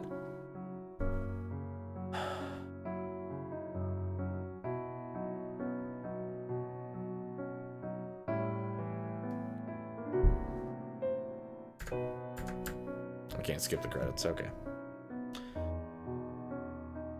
Jesus. Okay. Well, that was a playthrough. I mean, there's still more routes to do. I'm gonna have to save those for another time. Oh, there's the picture! See, that's cute. That's cute shit, okay? That's just fucking cute shit. It's sad. He dropped the dessert. That's sad, but that's cute, okay? It's fucking... Anyway. So... I want to do the other routes. I still don't know if I want to do them on stream. I think I do. I've certainly got... That's a good picture of Remy. I like that. He's happy. You know, he's happy, and that's cool. I still don't know if I want to do the other routes on stream. Just because at this point it's a lot of, like, skipping through the dialogue. But maybe that's an excuse to do it on stream, because it'll be quick. Just to skip through the dialogue and get to the specific, like... routes I need. I think I'm getting to the point where I need a dedicated guide. And Grant, thank you for all the information that you've given me and, like, getting me to this point. Like, honestly, I would not have been able to take this route without you. But I'm getting to the... Oh, that was Remy's good ending! Awesome. I'm just getting to the point where, like, I just need to find, like, a list of shit to do and just do it. There's only one full one left. I think that's... Well, that's Lorem's, right? Wouldn't that be Lorem's ending? And then I've got the true ending after that, right? Because I imagine for the true ending, I have to do things in a very specific way. So, I don't know. Like I said, I'll probably look into it more, kind of see what the requirements are and figure it out. And of course, for my final run, when I'm done with all of it, I'm going to go back and do Adine's good ending. I don't know if I have to do her good ending before the true ending, but we'll see. You're right, I haven't done any of Bryce yet. Holy shit, I gotta do all his. But you know what, I think that's a good place to stop it for now. You know, it's getting late. I don't have work in the morning, but I need some sleep and to rest my voice for a bit. I don't know if I'm gonna have any time to, get Lorem's last scene and Adine's good ending as well. You're right, I've gotta get those. So, I don't know if I'll be doing any streaming tomorrow. Yeah, I've got Dungeons & Dragons. I run a game of it on Sunday nights, so that's probably not going to happen tomorrow night unless we end relatively early. I don't plan it on. I've got a lot of content planned for my group. So, oh, right, the gallery. Of course. Oh, I love that picture. I love that picture. That is awesome. Fuck yeah. And then fucking... Yay! Yay, he's alive. Okay, so I have to remember that. On my every time I play this, I have to keep him alive. That's the way to do it, is to tell him to fuck off and check the fireworks anyway. Okay, well, you know what? We're gonna call it here. I got the second part, so basically yesterday, or...